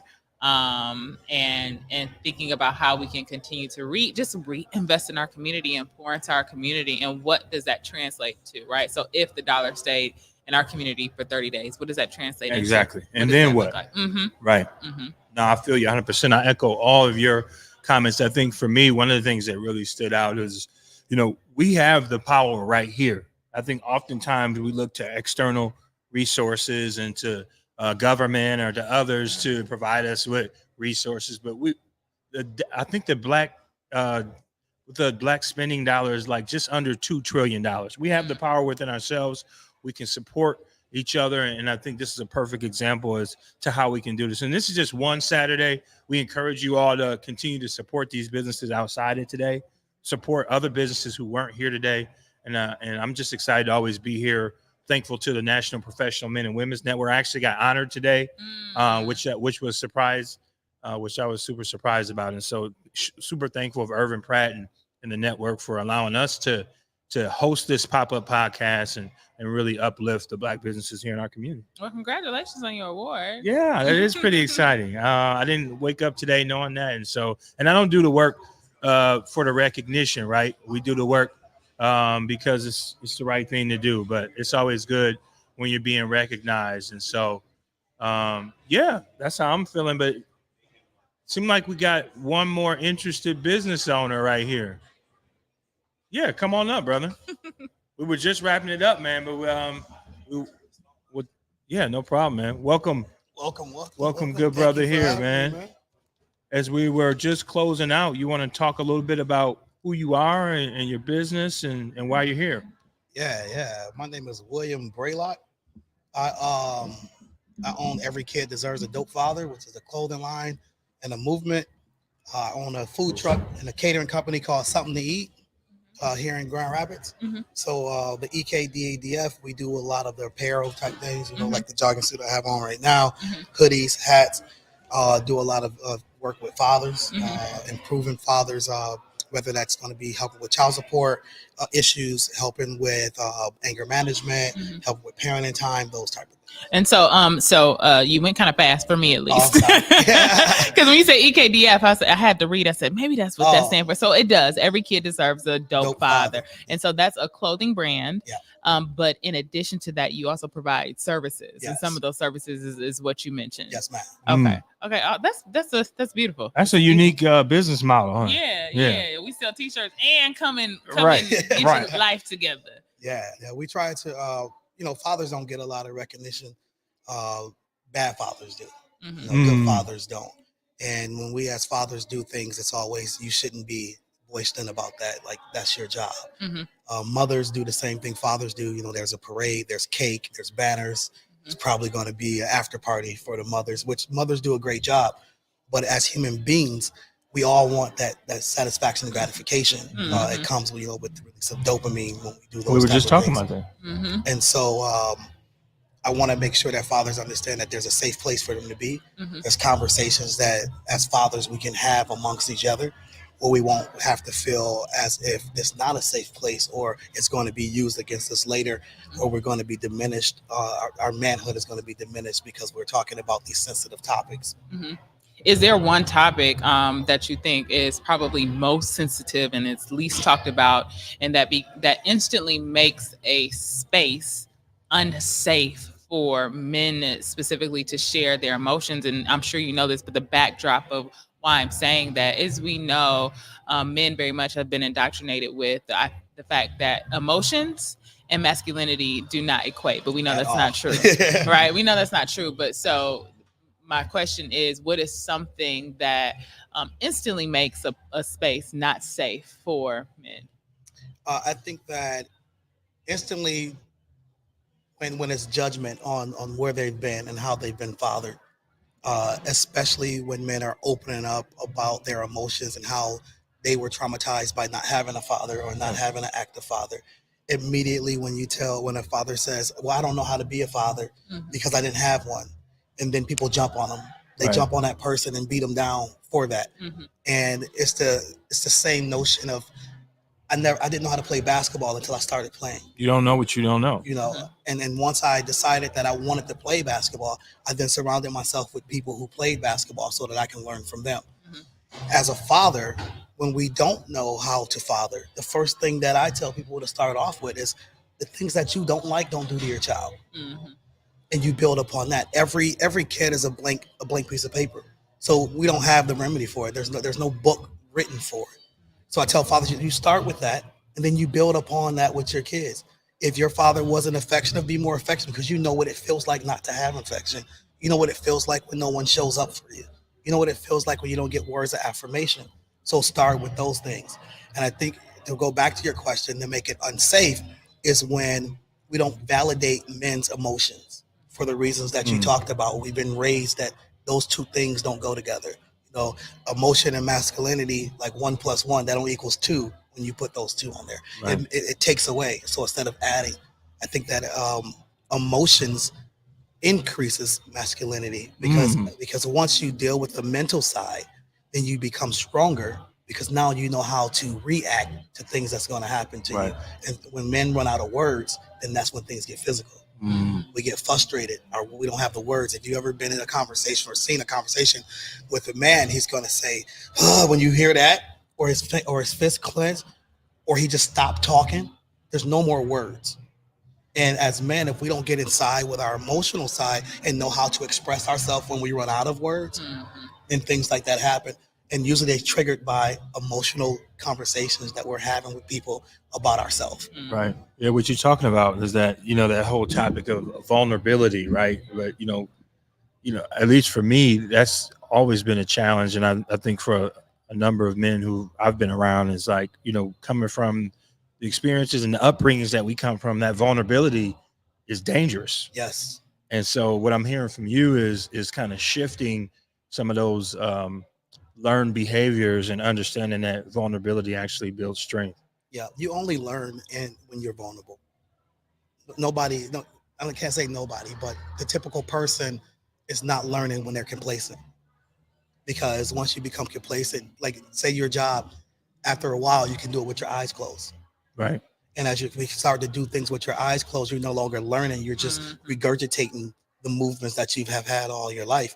And as a father, when you have these kids and you get those frustrating moments, if there's no way for you to express those to someone, whether that's to the mother of your child or to your father to get guidance or any father figure that you have, then you don't know how to deal with it. So again, it goes back to now you ran out of words and you're frustrated. So what do? You stop coming around, you stop calling, you stop doing the things that you're doing because now that dopamine is not happening. You don't feel good about this situation. So we retreat from it. So on the clothing brand side, or is it for men? Is it for kids, women? Kind of who's the products for? Everybody. Okay. Everybody. And a lot of people always say it's to highlight fathers, right? But anybody can wear it because she deserves a dope father, right? And you deserve a dope father, and I deserve a dope father, right? Now, dopeness is defined by the kid, not by the father. So when you look at it, I can say I'm the best father in the world, but if my kids think I'm trash, then I'm trash, right? And perception is reality, right? Yes, and I'm not talking about regular things like you get in trouble for not doing your homework and things like that. I mean, if I say I take my kids every weekend to do an event, right? Every weekend I do that. But the kid's like, I don't care about that event. I want to spend time with you. And am I really a dope father? Or am I just somebody who's active and doing activities? So everybody deserves a dope father. And no woman was meant to parent alone. And people think when I say that tag that it's against men or women. No, it goes for both. No woman was meant to parent alone means this. It takes two people to raise a child. It takes two people to grow a young human. No woman was meant to do that alone. So she in turns have to allow the man to be a father. And the man has to want to be a father and want to engage. It's a two-way street. It's a two-way street. So it's not a tagline for men, it's not a tagline for women. But what happens is 9 times out of 10 when a relationship doesn't work, the kids go with the mother. And society has said that that's the way it should be. We're living in a generation now that you see more single fathers. Right. More fathers taking in their kids and doing all of those things that we thought only mothers could do and would do. The courts have to look at it differently. Like, what's the best interest for the child? Because you don't know in that relationship that they had if the father was the caregiver and the mother worked all the time, or if the mother worked first shift and the dad worked third shift, or vice versa. So we have to stop looking at just because she's a woman, she has to get the kids and he has to get visitation rights. So talking to fathers about knowing their rights, fighting for themselves, and making sure that they are getting what they are due. Because what happens is if we don't know that we're supposed to get it, we just go along with whatever the courts tell us because they're in charge. Right. When they're not. I think, I'm sorry, go ahead, Kim. No, it's just two thoughts. One was kind of silly. I felt like I just want to slip away from this conversation because I felt like y'all was gone. I said, go ahead and have your vulnerable conversation. But that was one. But two, what kind of piqued my interest is when you said single father, right? I don't think that I've ever heard that term. Right. It makes me think about societal implications and how we label women and how we label fathers versus just saying she's a mother or he's a father. But there's a very much emphasis on the woman's relationship between the mother and the father versus the fact that she is just a mother. Right. Yes, she's by herself or maybe for tax purposes or whatever it is to say that you're single and you're not with the person's father. But I just thought that was so interesting, and potentially what could be a part of the movement is that now we have different language for fathers that are not paired with their with their partner just not getting too deep into the weeds. But oftentimes I think when you hear single mother, it's used in a way that's not uplifting at all. It's just not. It's just, and a lot of women shy away from saying I'm a single mother. And so I just thought that was interesting. And I know that there is something else behind it. And the fact that even my ears perked up like single father. It's funny. I've never heard, even though if we have all these single mothers, we have single fathers out here too. And the thing is when you say single father and you say single mother seems like she's deprived or something, or that she's less than, or that she's without, right? Single father, people say, oh, you're a single father. They automatically think the mother did something wrong and that's why you got the kids. Right. Instead of why can't I just have my kids? And I'm a single father, but I'm not a single parent. My child's mother is very active in her life. My daughter lives with me now. Her mother's active in her life. So I'm not a single parent. I co-parent well with her. I'm a single father. And I always try to use that terminology and tell people there's a difference. For sure. There's a difference. And that just because your kid is with the father, a lot of women will not allow their kids to go with the dad because society says that means that something's wrong with you if he or she has to go live with their father, when it's not. You should have the same balance. And some men have an issue with reconnection after that's done, after the mother takes the child. I talk to fathers and I say, you can't treat a kid the way that you left them. If the kid was 5 when you left and now he's 13, you can't father that kid the same way. You can't come back and treat that kid that way. You don't have the authority because you gave that up. Right. You got to build that. You got to build it back. Wow. Now this is a whole deep conversation. I didn't know you was gonna go there. I thought we just don't talk about clothes. No, but it's all wrapped. So I love it. It's all wrapped in. It's all wrapped in for me because I got to draw you in. Yeah. I got to draw you in. So a lot of like t-shirts and stuff, I give them away. If I meet somebody there, first time father, I'm giving them a t-shirt. welcome to fatherhood. And then we're going to have a conversation. And so the clothing line is what brought on the movement. That's what pays for the movement. I love it. Yeah.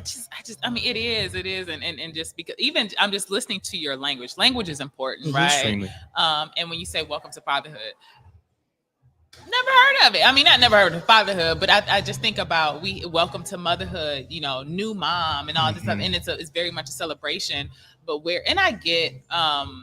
I get that that's just not traditional society for men to be celebrated and to be as integral in terms of how the household is structured. Yep. And so again, talking about this new language, welcome to fatherhood, there is an intentionality behind that language. There's an intentionality that this is something new that you're walking into as a father, and that also that there's a brotherhood that hopefully will come in and support you and say, hey, maybe try this, try that, similar to motherhood. So that's something that I'm hearing as you're sharing. That when you talked about the vulnerability earlier, if you want to see a man be vulnerable, ask him about his kids.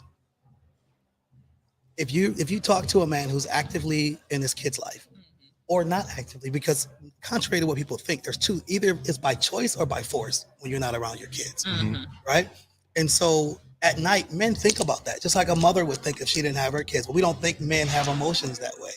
So there's this old, so you know the knights, like the knights back in the 1800s and all of that. They're not 18, like with the armor. Yeah, the armor, right? Those people. So when they used to meet, they used to ask each other. They never asked, "How's it going? What's this going?" They say, "How are the children?" And the reason they ask that is because if the children are okay, then everything else is okay. Right. And I like to lead with that. I'm like, oh, you got a son? Hey, how your kid doing? I'm going to remember if you got kids. May not remember their names and birthdays, but when I see, hey, bro, what's going on? Hey, how your little man doing? Immediately that opens up dialogue, and it takes down what we've learned when we leave out of our house to put our armor on and everybody is against us.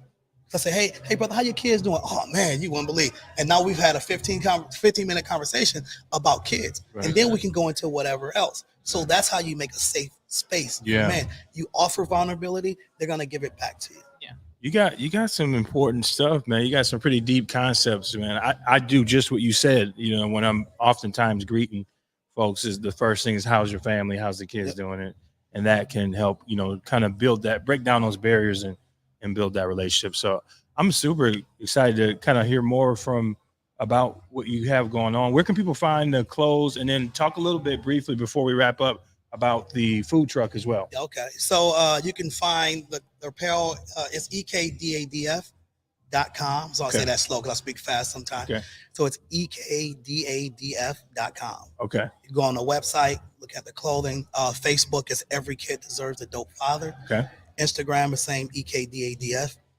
You'll see a lot of posting on the Instagram of me just giving dad tips of the day and things like that. The food truck is something to eat. I actually bought the food truck when my daughter turned 9 as a birthday present. Wanted to go to the route of legacy, generational wealth, and not just buying her things. Right. So we bought the food truck, drove to get it, made her pay the man for the truck, started the clothing line, me and her, then started hers, Perfect Princess, to cooperate with mine. The food truck turned into catering. So I do a lot of catering events here in Grand Rapids. You can find that at Something to Eat GR. I do all type of cuisines. I've seen your stuff online. I haven't had the opportunity to shop with you yet, but you got some pretty innovative I dishes. like to push the envelope. You get a little creative, don't you? That's because I'm a picky eater. Okay. But I also understand, especially in our community, a lot of times people don't get to go out. And what I mean by go out is go into other spaces and try other foods. Mm-hmm. So it's up to us as entrepreneurs to bring those things into our community so that the ones who can't travel, the ones who can't go or can't afford to go to the restaurant but want the dish, it's up to us to provide those things for them. So that's what I try to do. Do you only stay in GR? And this is a selfish question. Do you only stay in Grand Rapids? No, I go where the money blows. Okay, so maybe the money will blow at Black Girl Day of Play, and it'd probably be a good place for you to bring your daughter. But your food truck and thing, especially the connection of fathers and daughters. But we'll talk about Black Girl Day of Play. But just make sure you grab a flyer. I will. What city is that in? It's in Lansing. Oh, that's not that far. Yeah, it's in Lansing. So it's a day for Black girls to come out and just be their full selves and have fun. Literally a play day, women ages 2 to 92. So we do invite fathers, uncles to bring their daughters and their nieces out, but just a different experience for them to see generations of women experiencing joy. And that's so important. Just to go back with fathers, like it's so important to have a father community, because our fathers wouldn't talk about things because it means that you were less than a father. If I have to ask another man how to raise my child, then that means that I'm not doing it right. When that's not okay anymore. Mm-hmm. I'm asking because you've probably been through it. You got some insight, and I can use some of the skills and abilities that you have on my child. Not the same way, but in the same manner. Yeah. Closed mouths don't get fed. At all. At all. And I love to eat. So. All right. Well, it's a pleasure, Mr. Yes, Braylock. Pleasure to. I'm going to shop with you soon too, brother. But any closing before we prepare to wrap up? Anything you want to close with on behalf of your endeavors? Anytime that you can patronize an entrepreneur, do so. What you see is the end product. There's a lot that goes into owning a small business and running a small production or whatever. So even if it's a handshake, how you doing? It don't cost you anything to share, like, and click. Cost you nothing for that. So if I can leave you with anything, is that believe in people who are believing in themselves to make the community and the world better. There we go. Thank you. Drop the mic right there, Mr. Braylock. All right. Thank you guys for again. having me. It's a pleasure. Yes, sir. So yeah, man, multiple endeavors there. You got the clothes. I like the concept of drawing the attention with the clothes. Yeah. But now I got you. Let's get into the program. Because I wasn't ready for all that. Right. Yeah. I wasn't, but I think it was a much needed conversation. And when we talk about community, it's interesting because we started with women and their role in the community. Right. And then we can tie it up with full circle. Yeah, full circle. And just connecting it because we need everybody. For sure. Right? For sure. Need everybody in a solid, strong community. Well said. Well, with that, I want to again thank everyone online who's been able to tune in, everyone who came out today to the Grand Rapids Center for Community Transformation, all of the 35 plus vendors, the National Professional Men and Women's Network, Greater Grand Rapids NAACP, amazing Cameo King. And I'll just close with, please, check out my businesses as well. As I mentioned early on, CEO and founder of Skills Consulting, LLC. Check out the website, skillsconsulting.com. We're doing some amazing things on the leadership front, working with organizations, both for-profit and nonprofit. So if please reach out to us and we'll look forward to engaging and helping identify some innovative solutions to some of those problems that your organizations are facing. I'm also CEO and founder of Black Lake Logistics. So anyone, organization that has any transportation or logistic needs, please contact me as well. And so in addition to that, 2 other business plugs I'll leave you all with. My 12-year-old son, I started a sneaker resale business called The Sneaker Affair. And so excited to help support him, as well as my lady, the owner of Gorgeous Faces, who also offers makeup services and natural skincare products. So we got about 5 businesses in my household. Got to give that shameless plug. But please patronize my businesses as well, and don't hesitate to reach out. Awesome. And I'm excited to be here, excited to close this out with you. But just to share a little bit more about what I do, I think one of my hearts are girls and women, and ensuring that they're able to show up whole and authentically in school, in the community, and in their homes. And I do that through my nonprofit, Grit, Glam, and Guts. And we've been doing work across the state and in Lansing for over 10 years now. Wow. Primarily through conferences, teen conferences, week-long camps at Michigan State University, as well as student-led chapters. So we have a few chapters in the Lansing area.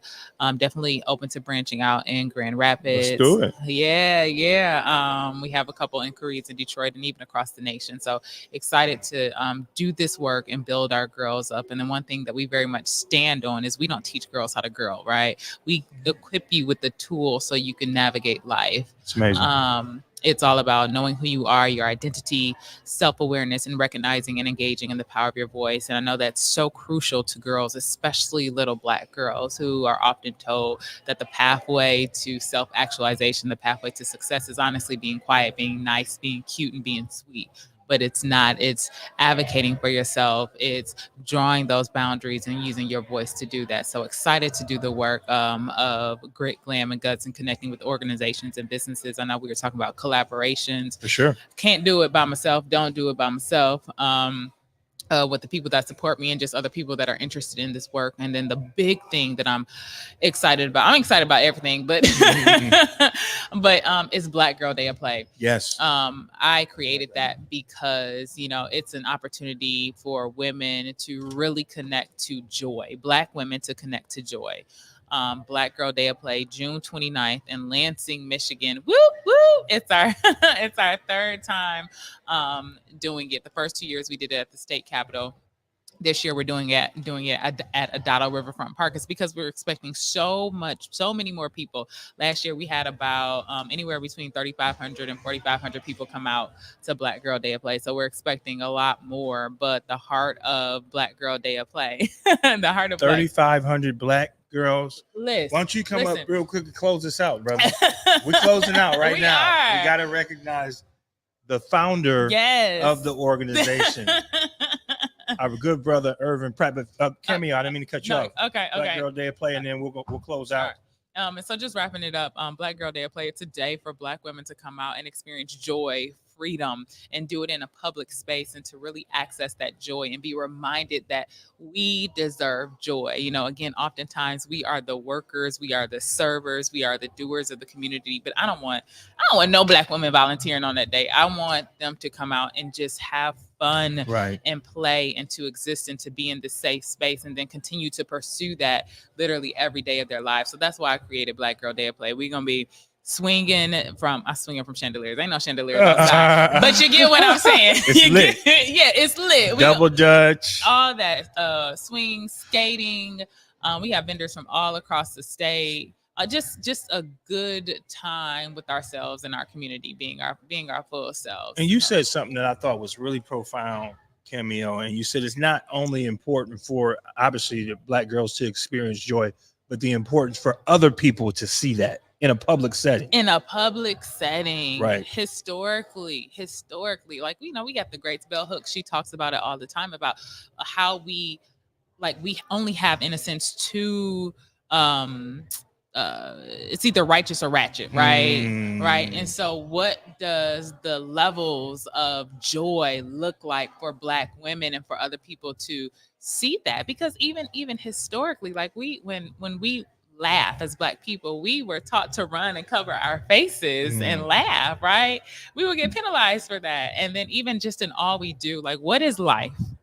What is life if we do not have joy? Right. Work, meet your goal, but if you do not have joy, what are you doing? Right. And so I really want to remind people, I want to remind ourselves that joy is the center, right? It's not necessarily accomplishing it, but it is joy, and it is being in the moment. And that's what Black Girl Day of Play is all about. And I always say, you should be there if you are a Black girl, if you know a Black girl, or if you love a Black girl. So that's a little bit of everybody. It is. I'm looking forward to bringing my daughters, my family out, Yes. and joining you all this in a couple months. Yes.